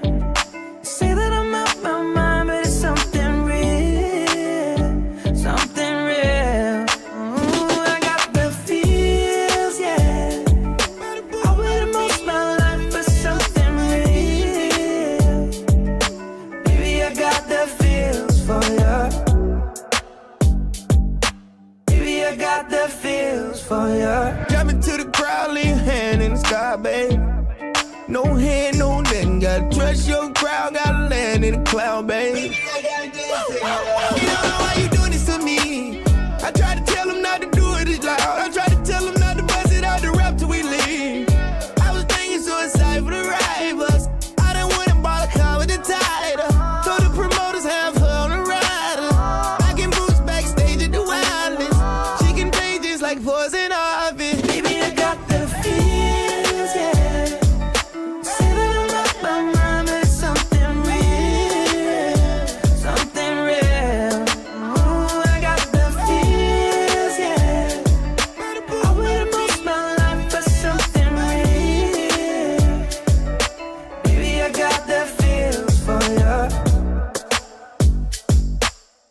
I got the feels for you. Used to be playboy heartbreaker, but for you, I travel 1,000 acres. When we met, I told her I play for Lakers. One day we get married in Las Vegas. I'm good for your health, this can't be a sin. This love give you protein and vitamin. See you wiggling, jiggling. If I have a bite, will it taste like cinnamon? It's 1 in a million, so I never ever treat you like Billie Jean. Ain't nothing like anything I ever really seen. You give me this feel if you know what I mean. Bada boom, bada bing, you wanna be right off my feet. Baby, I got the feels. Waiting most my life for something real. Baby, I got the feels for you.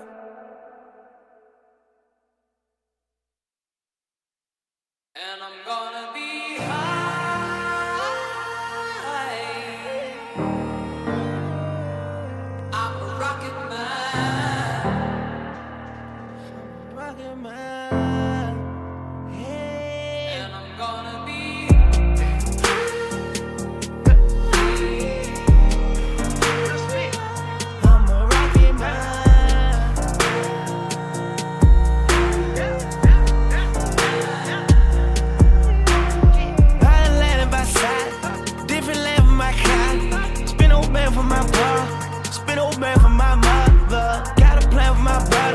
Chanel bag for my love. Put old nigga those suckers. They telling on one another.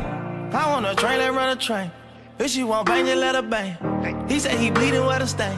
My bitch at the top of food chains. They local, I don't even know the name. I been fresh since a kid, ain't never played. I just picked up a back in Rotterdam. I'ma whip out the Mac and pop your brain. I do what I want and shout it can't. I do what I feel and shout it can't. I'm digging, shout it lane. And all of the bitches say they dig that. From Maine way to Spain, all I got is some chicken for the thoughts. I take off like a plane, and I'm gonna be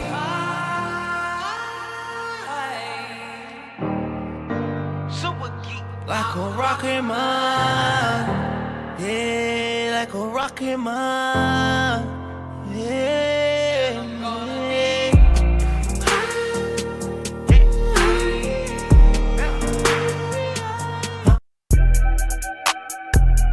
Hey, slip, slide, tryna provide for me. For me. For me. Find me somewhere out in London, you know that's the hideaway. I need some head and some moral support from you right away. Since I've been making donations to you like United Way, you know I do. Stories you told me about him, I can see that it's night and day. You told me the truth. Walking from here to my bedroom and feel like it's miles away. There's too many roads. And I'm still hard body, I don't feel nobody. And I'm with some riding on my friendships. Solid, I get big deposits on my whips, exotic. Revving the engine, well, city dependent. I gotta finish it, I want opinions, she wanted things, yeah. She want a ring or some sort of arrangement, yeah. Something that's dangerous, I wanna change it, I wanna claim it, yeah. I want it painted, yeah. She quick to say no cause she know she a diamond, yeah. She getting quiet, yeah. She on the diet, she want a massage, yeah. I'm tryna get intimate, yeah. Bank account never diminishing, yeah. Niggas are changing their images, yeah. Niggas act hard but they innocent, yeah. Hop in the tank and move militant, yeah, yeah, yeah, yeah.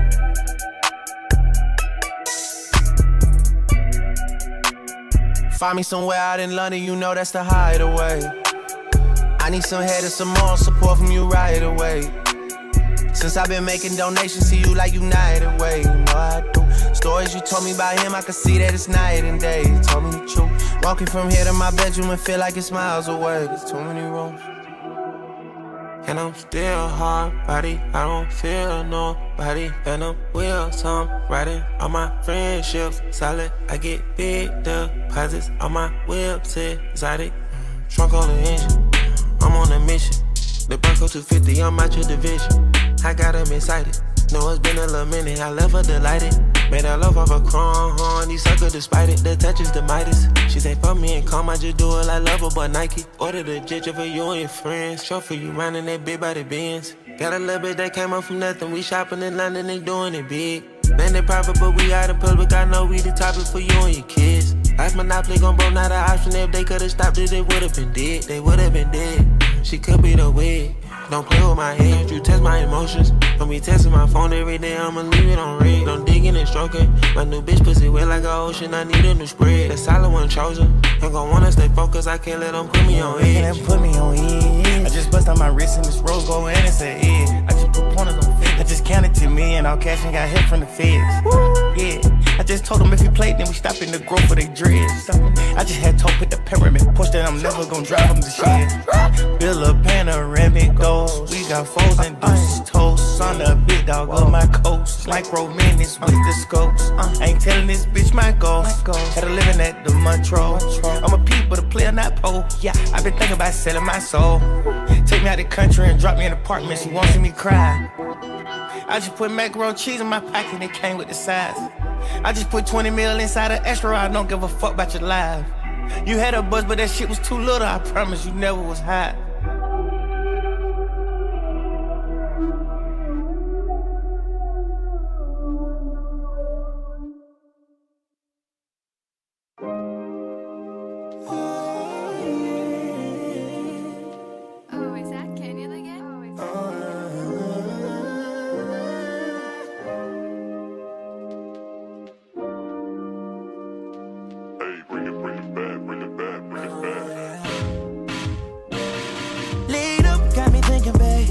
Tell me if you with it, cause I'm with it, babe. I haven't heard from you and I'm in it, babe. Just tell me what to do and I get it, babe. Gucci and Prada. Gypsy crib in the middle of the night. I don't let you miss me as I put it down right down, babe. I can put you on a flight. You know that a nigga like me can change your life, oh, baby. Everything you do is amazing. Ain't nobody got to go crazy. I got what you need. Everybody think you shy, but I know you a freak, little baby.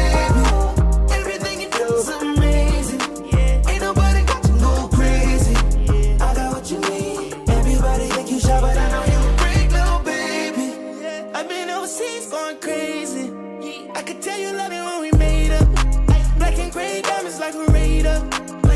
Orange peel, your love is real. Love and skills, I need some love and skills. Love my dirty draws and you love me still. Eyes come lazy, but she is real. Dressed to kill. Biggie bomb bomb till you die. I can put a stone by your eye. I can't say you never switch your sides. You never tell me lies. Not rushing time, ties, yeah. Trip to your crib in the middle of the night. I know that you miss me cause I put it down right there, babe. Put you on a flight. You know that a nigga like me can change your life, oh baby. Everything you do is amazing. Ain't nobody got to go crazy. I got what you need. I got what you need. Everybody think you shy, but I know you a freak, little baby. Yo, give me lit. Hoes on my phone when they find out that I'm rich. Then they switch when they say I'm choosing on my bitch. Top down, got her doing donuts on the dick, yeah. Pause for the flick. Damn it, bust it, baby, watch you do it on the split. She don't need no hands or no pain. Do your dance, poppin' rubber bands, hit the dash, make it fast. Yo, waiting by me phone just to dick it down, down. Let me put it down, down. Now put it down, down. Watch me put it down, down. Now put it down, down. Trips to your crib in the middle of the night. I know that you miss me as I put it down right down, babe. I can put you on a flight. You know that a nigga like me can change your life, oh babe. Everything you do is amazing. Ain't nobody got to go crazy. I got what you need. Everybody think you shy, but I know you a freak, little baby. Everything you do is amazing. Ain't nobody got to go crazy. I got what you need. Everybody think you shy, but I know you a freak, little baby.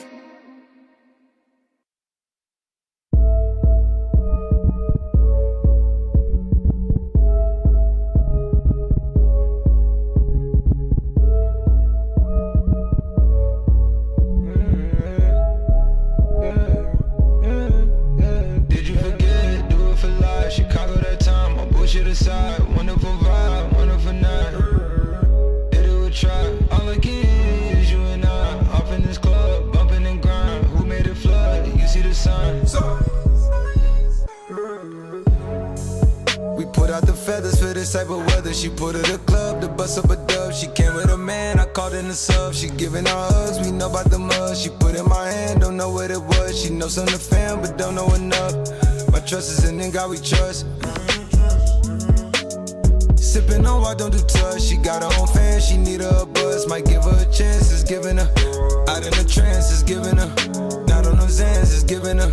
Nigga with bands, it's giving her. A nigga with plans, it's giving her. Still in the gym, ain't did the implants. I like that for real, ain't giving up. Like they know that you real, they give it up. Like if you got the steal, they give it up. Taking these M's, they giving us. And running the field like it's 10 of us. And cleaning shit out like an enema. I made this shit look like a cinema. Take off the top, baby, let's ride. On with my dogs, I pick the side. She want the boss, the one on the track. I'm out the one and just throw it when we ride. I did the corner straight, the wheel in the ties. Put twin hoes on the boat till they tied. Everybody on, you know you need me, my nigga. Just keep this shit real, don't you crap with your song. Who else fuck up the city like us when it rain? It's a thunderstorm. I party at Shabba in New York and LA, where they keep on going to the dun. Shabba, 200K what I'm on. She licking out down my chest. Yeah, I told her I ain't slime, but call me sex. It ain't no dough, I put these racks in. Yeah, if you my hoe, I call you sexy. Yeah, got LA, she so bad it's dangerous. I bet that in the night she try to tangle. She got Paris manners and it's so dangerous.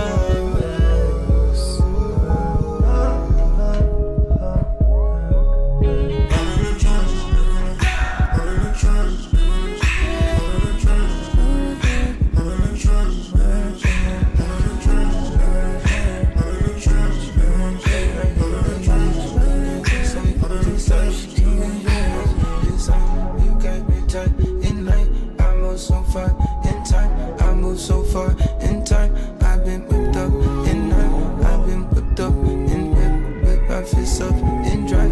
I've been whipped up in time. I've been whipped up in night. I've been working in time. I've been with my inside. I've been just like, it's this life, it's this life, it's this life.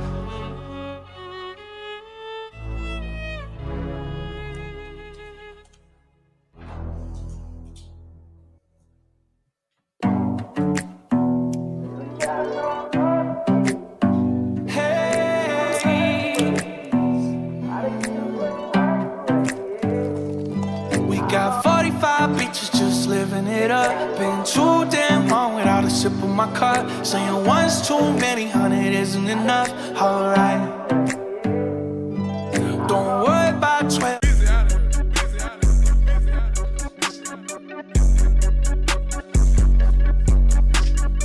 My career about to blast like bubbly. I'm not waiting for her to say she love me. I can tell she fuck with me, man, trust me. I got a 10-year-old me still ain't fuzzy. 325 on the dashboard. Riding the Porsche, rockin' Tom Ford. How about I burn this new Christian Dior? I took the jet to the New York store. What's the legend? And is 118 Charlie, how do you recognize it? I drew it. And it's a fair and accurate representation of the crime scene sketch you drew in this case. Yes, it is. And 102 through 107 Charlie and 119 Charlie, those photographs, what are those? Those are photographs that basically depict the markings. So when I would identify something, and we would identify it through evidence markers, 1, 2, 3, so on. And so this is identifying everything that's on the crime scene legend. And are they a fair and accurate depiction of the identifying markers in the crime scene in this case? Yes. Your Honor, at this time, the state moves to admit the tender into evidence States Exhibit 118 Charlie, 102 through 107 Charlie, and 119 Charlie. Any objections to states 118, 119, 102 through 107? Your Honor, no objection to anything except 118C, as in Colette, but Charlie. It's for the continuing witness rule. I know what you said. All right. States 118, 118 Charlie, 119 Charlie, 102 Charlie through 107 Charlie admitted. Thank you, Your Honor. I'm going to publish Detective Benton 118 Charlie. And it published as you see fit. Thank you, Your Honor. All right. Publishing 118 Charlie, there's going to be, you can use the hard copy, or there's on the screen, we'll use that one. There's one on your left, there's obviously a larger one up on the screen behind you. Okay. Can you kind of orient the jury in general to this crime scene sketch, like the buildings, the roadways, and what in general is depicted? Yes, so Old Hateville Road is right about here. Can you draw on this? You can try to tap that bottom left screen, or we can go old school. We have a wooden pointer. Your preference. Did you just say a wooden pointer? That's correct. It's on that chalkboard right there. I'm good. Okay, so tap that bottom left of the screen, and it should come up. Mhm. And if you need any help, let me know. So this right here is Old Hateville Road. So I believe it was 2745 Old Hateville Road was the location that we were called out on. And that's what this location is, plus the parking areas around it. It's the Cleveland Coin Laundry, which is right here. Is the name that I put. I always put it in the top left-hand corner, or try to. And this, of course, is where the majority of our crime scene was focused on. And this is an aerial view. So if you were looking at something from above, straight down, that's how we're seeing the crime scene drawing. And Detective Benton, that rectangle with a triangle in the very back, right underneath the time on this, what is that? A vehicle. That's Georgia Tag Baker Mary Queen 5886. And that's the vehicle that most of the evidence was around. And what is the vehicle behind it? The vehicle behind it is a patrol vehicle.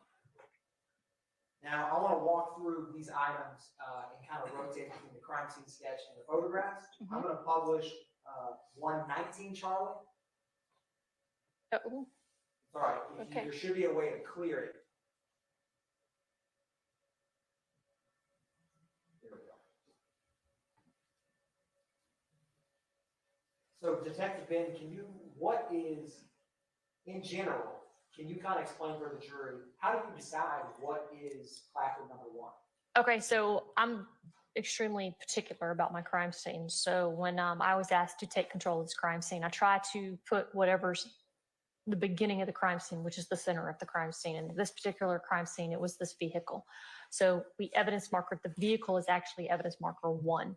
And before we open any vehicle and look at any vehicle, I go through all of everything that's on the outside of the vehicle. So at this point, we had the vehicle, and then we had some broken glass that was on a rear passenger window, and that was evidence marker 2. At that point, then we would open the car up, and we would photograph and place evidence markers inside the car on items of evidentiary value.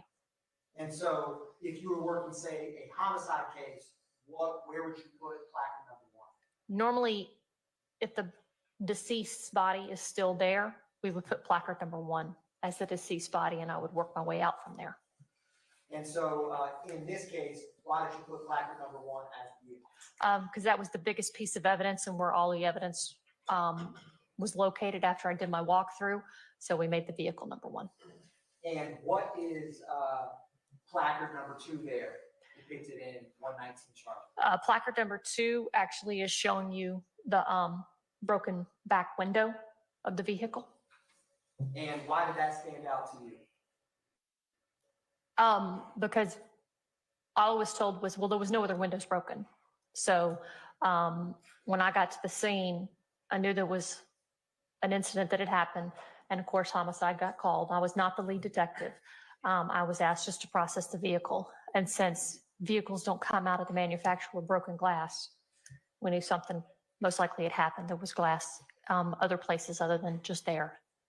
So we evidence marked it. And Detective Ben, taking a brief step back to how you got here, how did you arrive on the scene?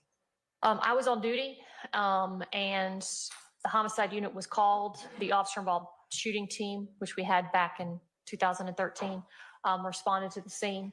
I got a call from Detective Quinn, and he asked that I come to the scene and process and take control of the scene. And I wanted to publish State's Exhibit 118, Charlie. So can you orient for the jury where 1 and 2 is in your crime scene sketch? Yes. So here's 1, and 2 is that back passenger window right there. Can you also describe, do you have a process for how you decide to go about deciding what's to? Like for this vehicle, did you go, what was your process? Was it outward, inward? What was your thought process? So we start on the vehicle itself, everything on the outside of the vehicle. Once we do everything on the outside of the vehicle, not everything that's separate from the vehicle, but just the vehicle itself. So you've got the vehicle, then you've got the broken window. There didn't appear to be any other types of defects on the vehicle. So that's when we then moved to the inside of the vehicle. Vehicle doors were opened, the inside, the outside, and then the inside of the vehicle. Then we spread from there. I'm going to publish 102 Charlie. Detective Benton, what does this depict? This depicts the front passenger seat of the same vehicle, and it's a firearm that was located in the floorboard. What type of firearm was it? This is a Ruger 9mm. I'm going to publish Case Exhibit 103 Charlie. Is this a zoomed in photograph of what we were just looking at? Yes, it is. Now, Detective Benton, I'm going to hand you 114 Charlie.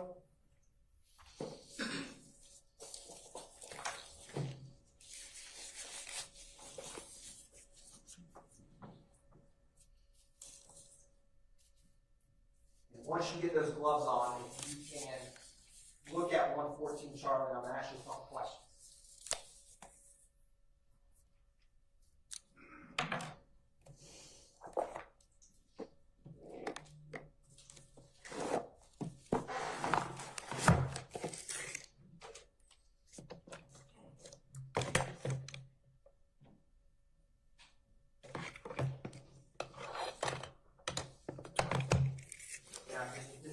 What is the serial number on Case Exhibit 114 Charlie?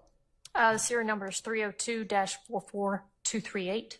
And what was the serial number of the firearm that is next to placard number 3 in Case Exhibit 103 Charlie on the screen? 302-44238. Now, when you have firearms such as this, do you photograph the firearm first as depicted in that exhibit, or do you collect it? No, we photograph it as is first, as we see it on scene. Then we put an evidence marker down. It's photographed again. And then after that's photographed, and then the entire scene is photographed, then we collect the firearm. Why is that important to do it how you just described it? Because we want to photograph it as is, so when we get to trial, you guys can see how we found it before any type of manipulation was done to the weapon to render it safe. And did you do you have any process for clearing these firearms and rendering them safe after you photograph and collect them? Yes.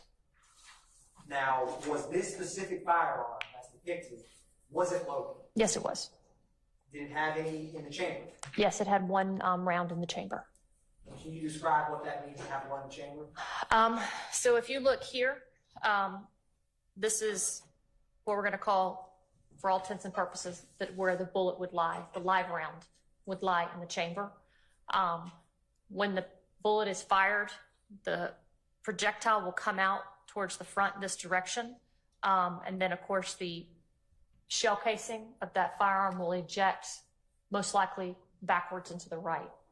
And then if there's another live round that's in the magazine, it's automatically feeded up into the chamber of the weapon after it's being fired. Unless there's some type of stove piping or anything like that, then that's how it is.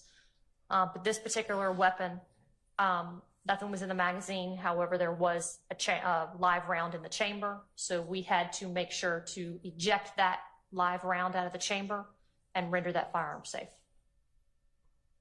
I'm going to publish 118 Charlie, the crime scene sketch. And if it's possible, I'm going to zoom in just a little bit and see where placard number 3 that we just looked at is in the sketch. So placard number 3 is right here. The number is right there.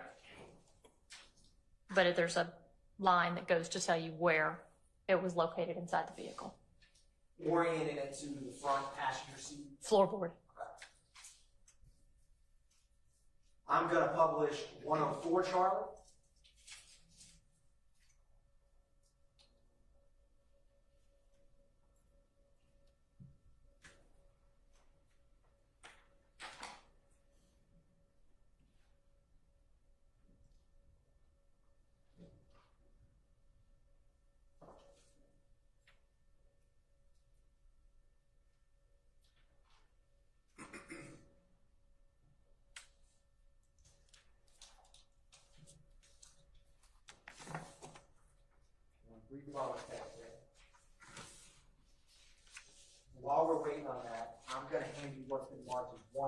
118, Charlie.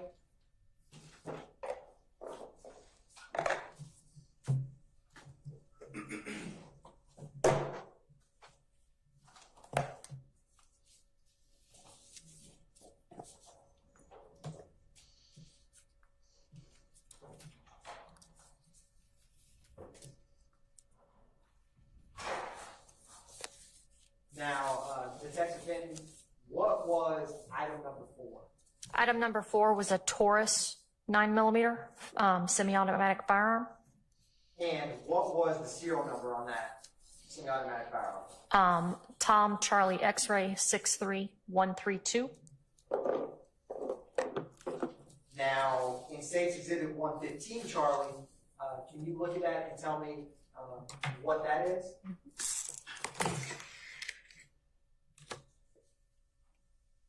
This is a Taurus 9mm. And what's the serial number on 115, Charlie? Tom Charlie X-ray 53132. And is that item 4 as depicted in the exhibit on the screen? Yes, it is. Was that firearm loaded? Yes, it was. And there was also one in the chamber. I'm going to also ask you, what is State's Exhibit, or placard number 5 in the exhibit on the screen? Placard number 5 is a Taurus 40 caliber. What was the serial number in the firearm Taurus that was right next to placard number 5? Sam Alpha Nancy 09791. I'm going to also hand you, it's right here, State's Exhibit 116, Charlie.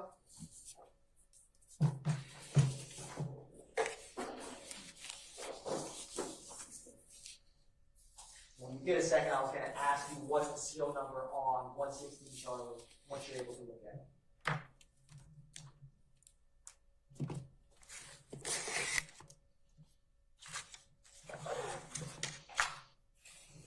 This is a Taurus 40 caliber. Serial number is Sam Alpha Nancy 09791. So is that the same firearm as depicted in placard number 5? Yes, it is. Was that firearm loaded?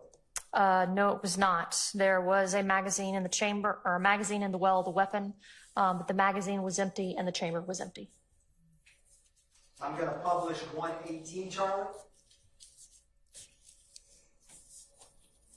What part of the vehicle, as depicted in 118, Charlie, was these two firearms next to placard number 4 and 5? That's going to be the driver's back passenger in the floorboard.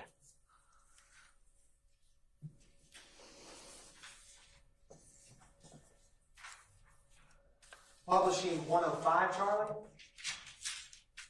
What do we have in 105, Charlie, starting with placard number 6? 105 Charlie, placard number 6 is the blood that you see on the ground there. And placard number 7 is money. And all this was on the left side of the vehicle. I'm going to publish 118, Charlie. Can you tell the jury, Detective Benton, where placard number 6 and 7 are depicted in the sketch? Oh. Right there. Can y'all see that? You're trying.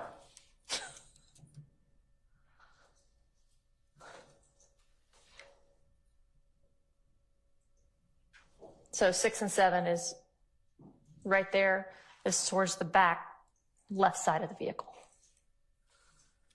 Is it fair to say it's between the Georgia Tag vehicle and the patrol car? Yes. Going to publish 106, Charlie.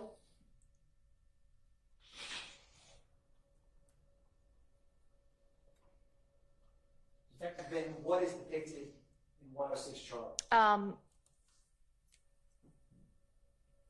8, placard number 8 is showing U.S. currency, and placard number 9 is showing blood.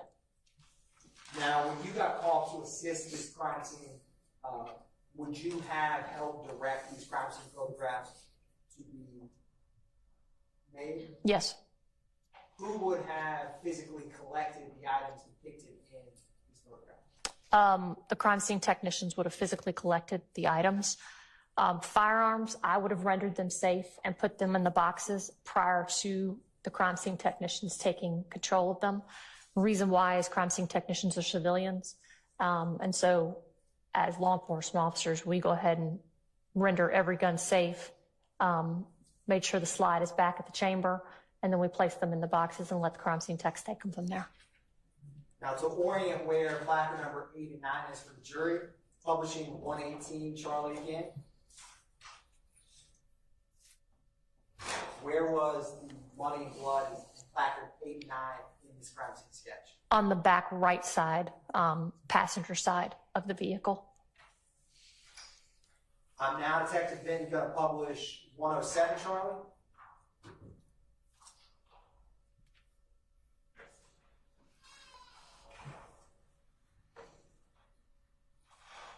What was item number 10 as depicted in 107 Charlie? It was a magazine. Were there any rounds in this magazine? Yes. Do you know what firearm that magazine came from? I do not.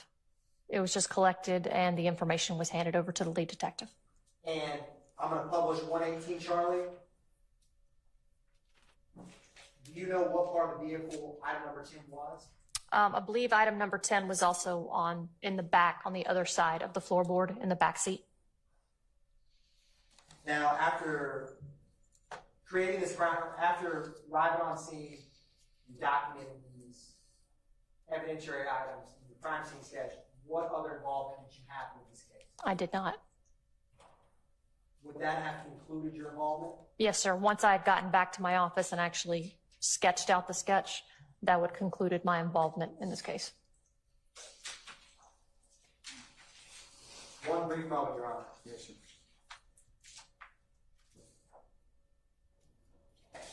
No further questions from the state. Thank you, Detective Ben. Cross.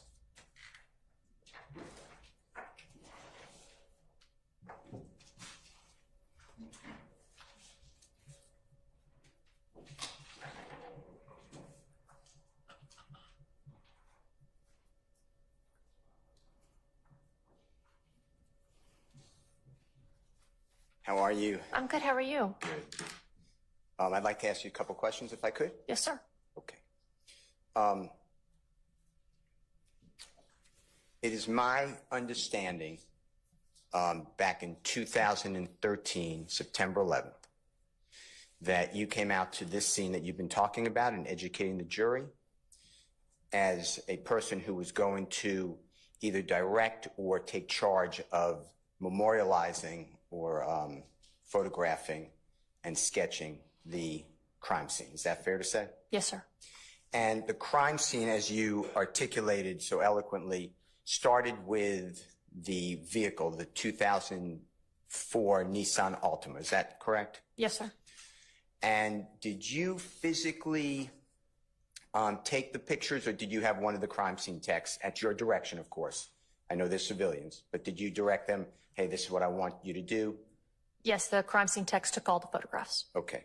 And that's under, I assume, you were there, you were witnessing, making sure that it was done to your satisfaction. Yes, sir. Okay. Now, I'm going to show you, there's a lot more photographs taken that day. Is that fair to say than what you just introduced? Oh, absolutely. The jury. Are you familiar with those photographs? It's been over 10 years. Understood. I'm going to show you in a little while, with the court's permission, the photographs for you to look through. But I want to ask you a couple questions first, okay? Yes, sir. All right. First of all, some witnesses, you've interviewed witnesses before, correct? Yes, sir. And sometimes events are startling, like a car flying over a police car. That's a traumatic, startling event, right? Or could be. Objection made, Your Honor. Same question. Have you ever seen a car fly over your patrol car? My patrol car? No. Okay. And at times, whether a police officer or a civilian like me, you know, when something unexpected happens, you may get confused. You may not see what you see, or you may see it perfectly. It depends on the person. Is that fair to say? Objection, Your Honor, made. Same question. Okay.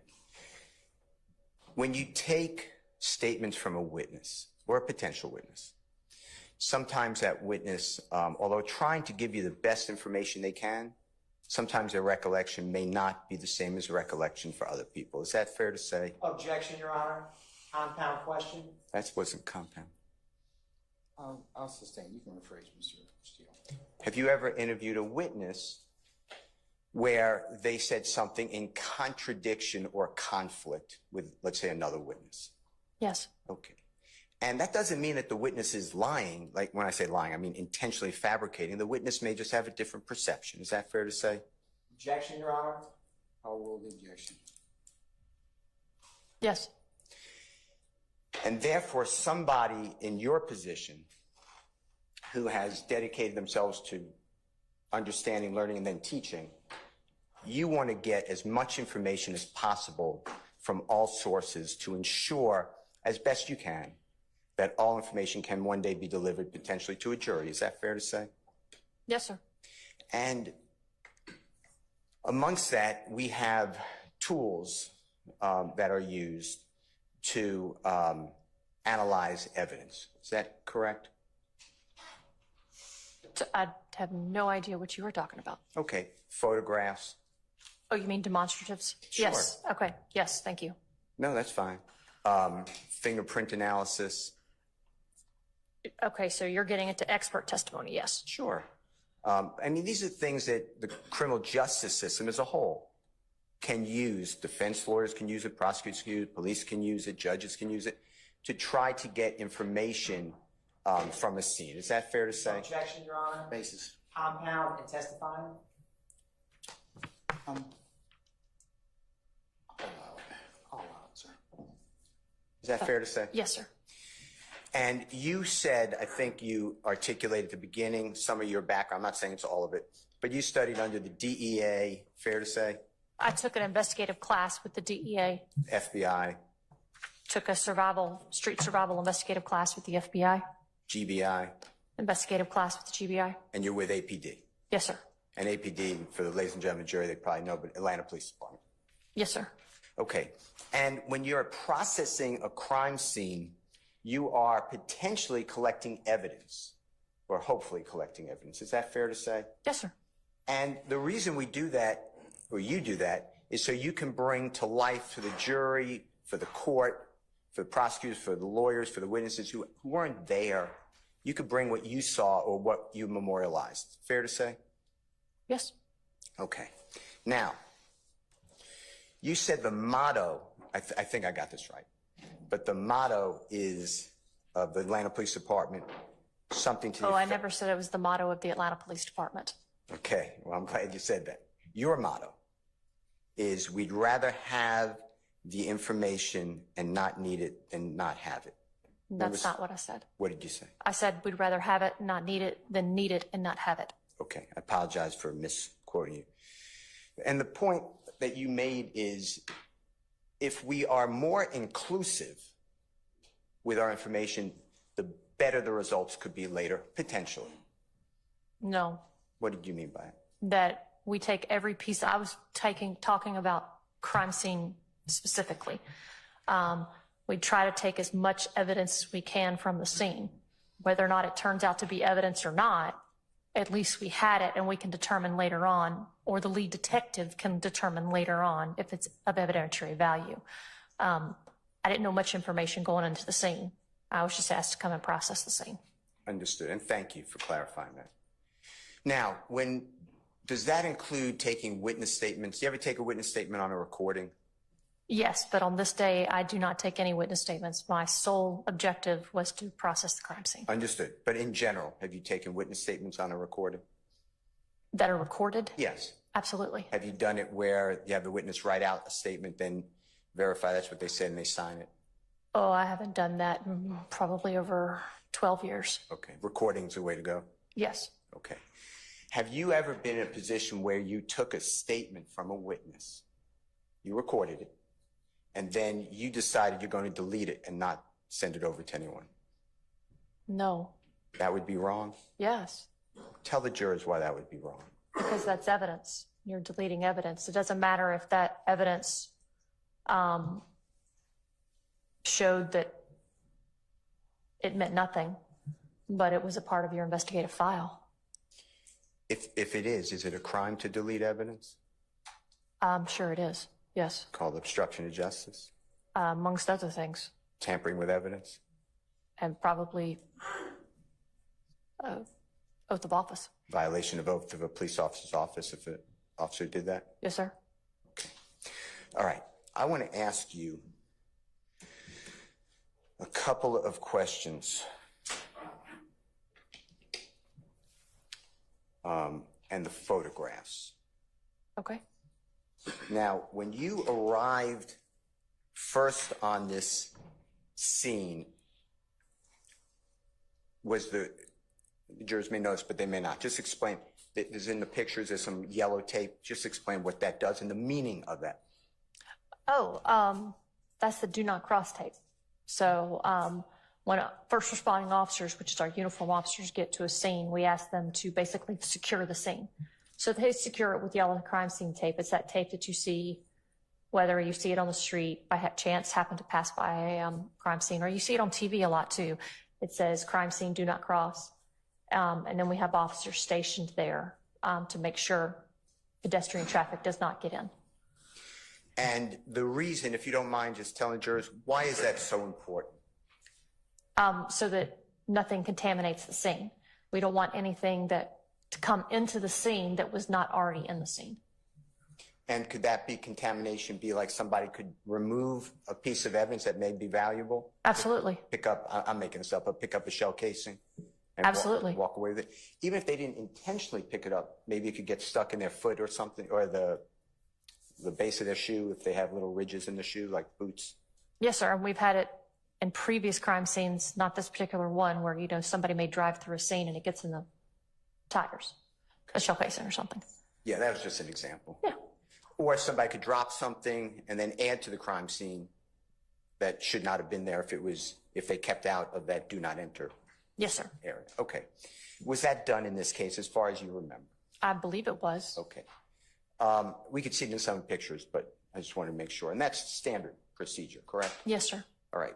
Then when somebody like you shows up, you and your coworkers, and in this case, I know they're all your coworkers, the authorities who show up, but the civilian crime scene techs, they are trained as well. Is that fair to say? Yes, sir. And they're trained to take photographs starting, back and then intermediate and then close up. Is Yes, that sir. true? Can you just explain to jury why that's important? So you want to be able to see the scene from a distance. Then they come in closer, about 50%, take another photograph. Then they'll actually go up to the evidence and take a very close photograph, which is normally an aerial view of the evidence. But the first couple photographs they take are just of the scene in general, just so you can visualize what it looked like that day. And is that to put things in context? Is that fair to say? Yes. Because if we just take the one up close of what's I'm just making up, but a shell casing or blood, you don't really know where that is possibly. So you take it further back, closer, and then up close. Is that all true? Yes, sir. Okay. With regards to the vehicle when you got there, did you order or direct, I'm not saying you'd order, but did you ask, politely, the crime scene technicians who were photographing to take placard 1? It's the 2004 Nissan reddish Altima. Just take it the way it was. Take the pictures the way the vehicle Yes. appeared. And you explained to the jury, I believe, on direct examination a little bit, that it's not right to go through the car yet or adjust the car or move the car until those photographs are taken. Is that fair to say? Yes, sir. And that's because, like you were saying, you want the purity of the scene, and then we can put the placards in or adjust the evidence or take close-ups. Is that all true? Yes, sir. All right. Now, when you first got, and I don't remember, I may need the help, when you first got to the scene, you took number 1. Do you know what number that is? If you know what I'm talking about. May I just have 1 second, Your Honor? I apologize, detective. Just give me 1 second, okay? Fine.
Your Honor, may I have 1 second? It may be easier this way. You may, sir.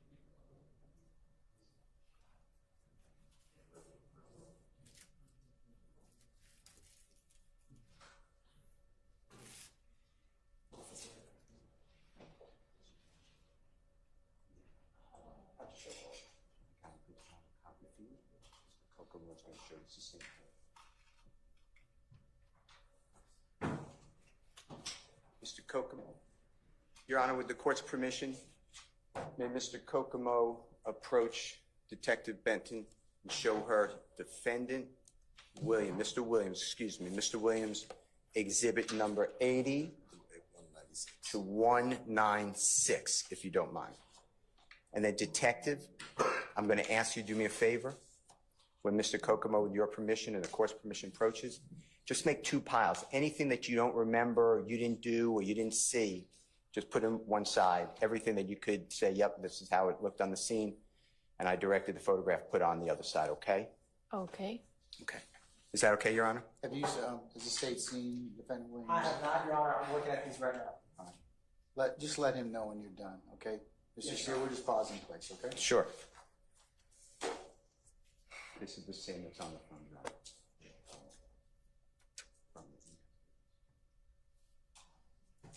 No, it's fine.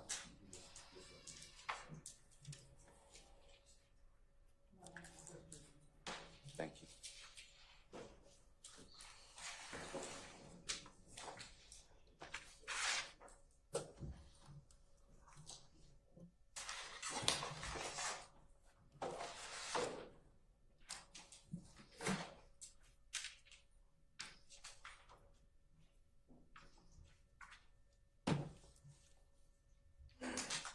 While the Honorable District Attorney is looking at that, can I ask you just a couple questions?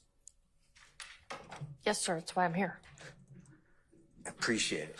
The photographs that you've been identifying already, Yes, sir. they have metadata.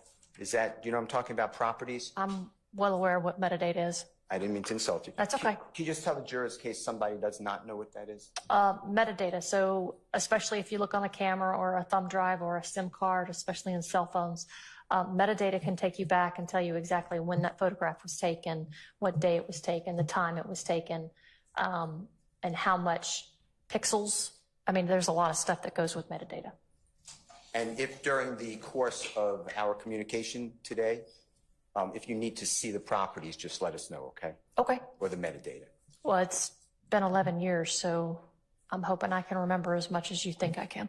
Well, you just do the best you can.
Those are yours.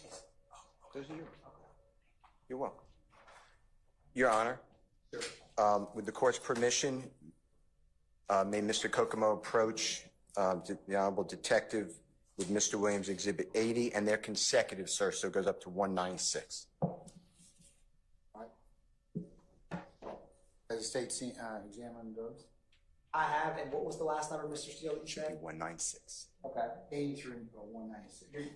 Your Honor, and I can approach when the court would like, 122 through 172 and 173 to 195. The state has separate objections to, whenever the court would like to. But I will wait until the witness has seen it, Your Honor. Hold on a second.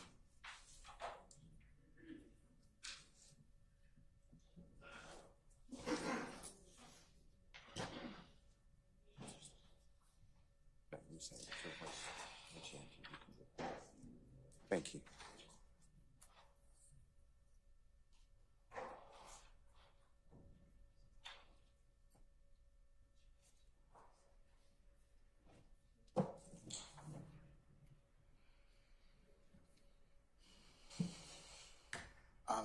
All right, counsel, come on.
Copy for Detective Benton.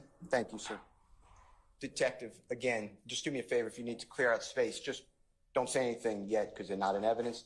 Just tell us which ones you recognize, which ones you don't. If you need something to refresh your memory, just let us know. Okay, so just to clarify, you want me to go through over 100 photos and put which ones I remember and which ones I don't? Yes, which ones that you were there directing, which ones that you don't remember, if any. Okay. Thank you.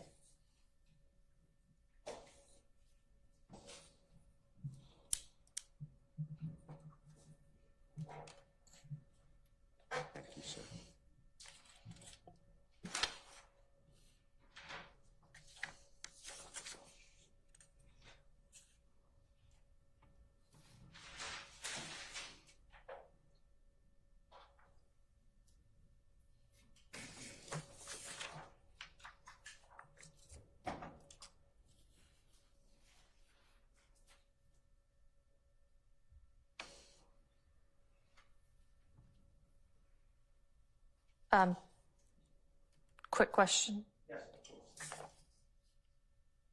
Are you supposed to, am I supposed to try to remember this from the scene, or if I've remembered these photographs? Because I've never actually seen any of the photographs. Either way, from the scene. Okay, I just wanted to clarify. Thank you, sir. Yeah, you're welcome. Thank you.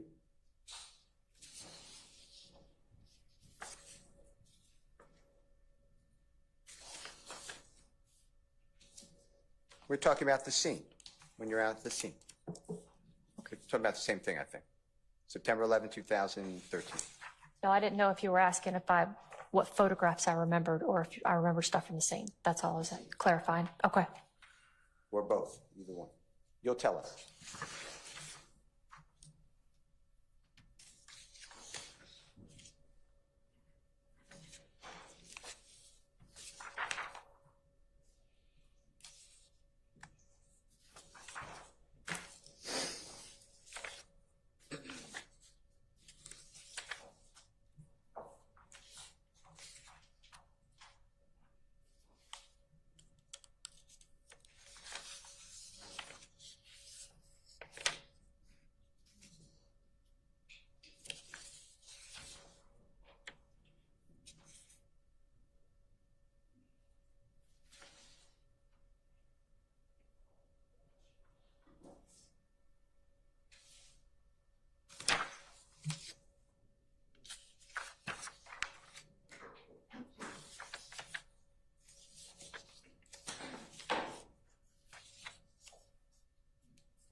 You ready? Okay. Tell me which ones you recognize. This was the scene I processed. This was a secondary scene from behind me that I was not in charge of, and I guess when they processed the vehicle at the annex, I wasn't there for that. Your Honor, may I approach?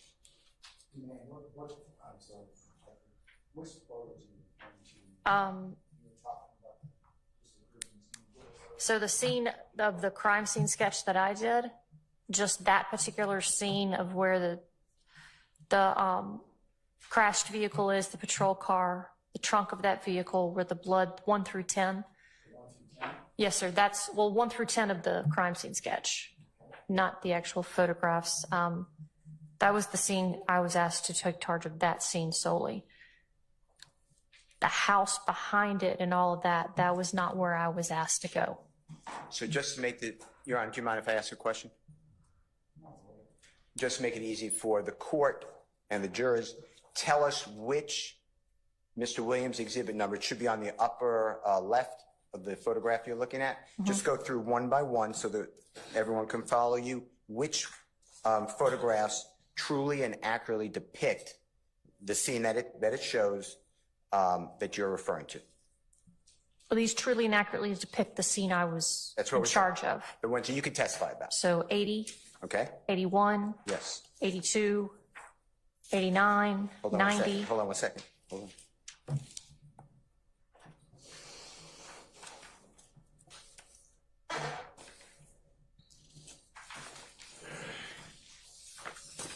Okay, just for the record, you skipped 83 through 88. Is that fair to say? Yeah, I didn't remember the Okay. what the front of the store looked like. Okay. So I didn't want to lie on the stand. No, don't do that. Okay, go ahead. 90, 91, 92, 93, 94, 97. Hold on one second. Okay. 98, 99, Hold on, you're going too fast. 101,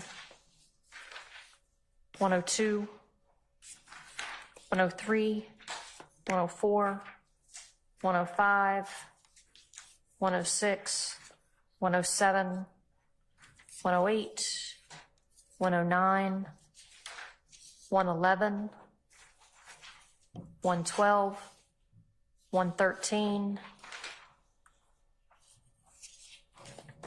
114, 116, 117, 118,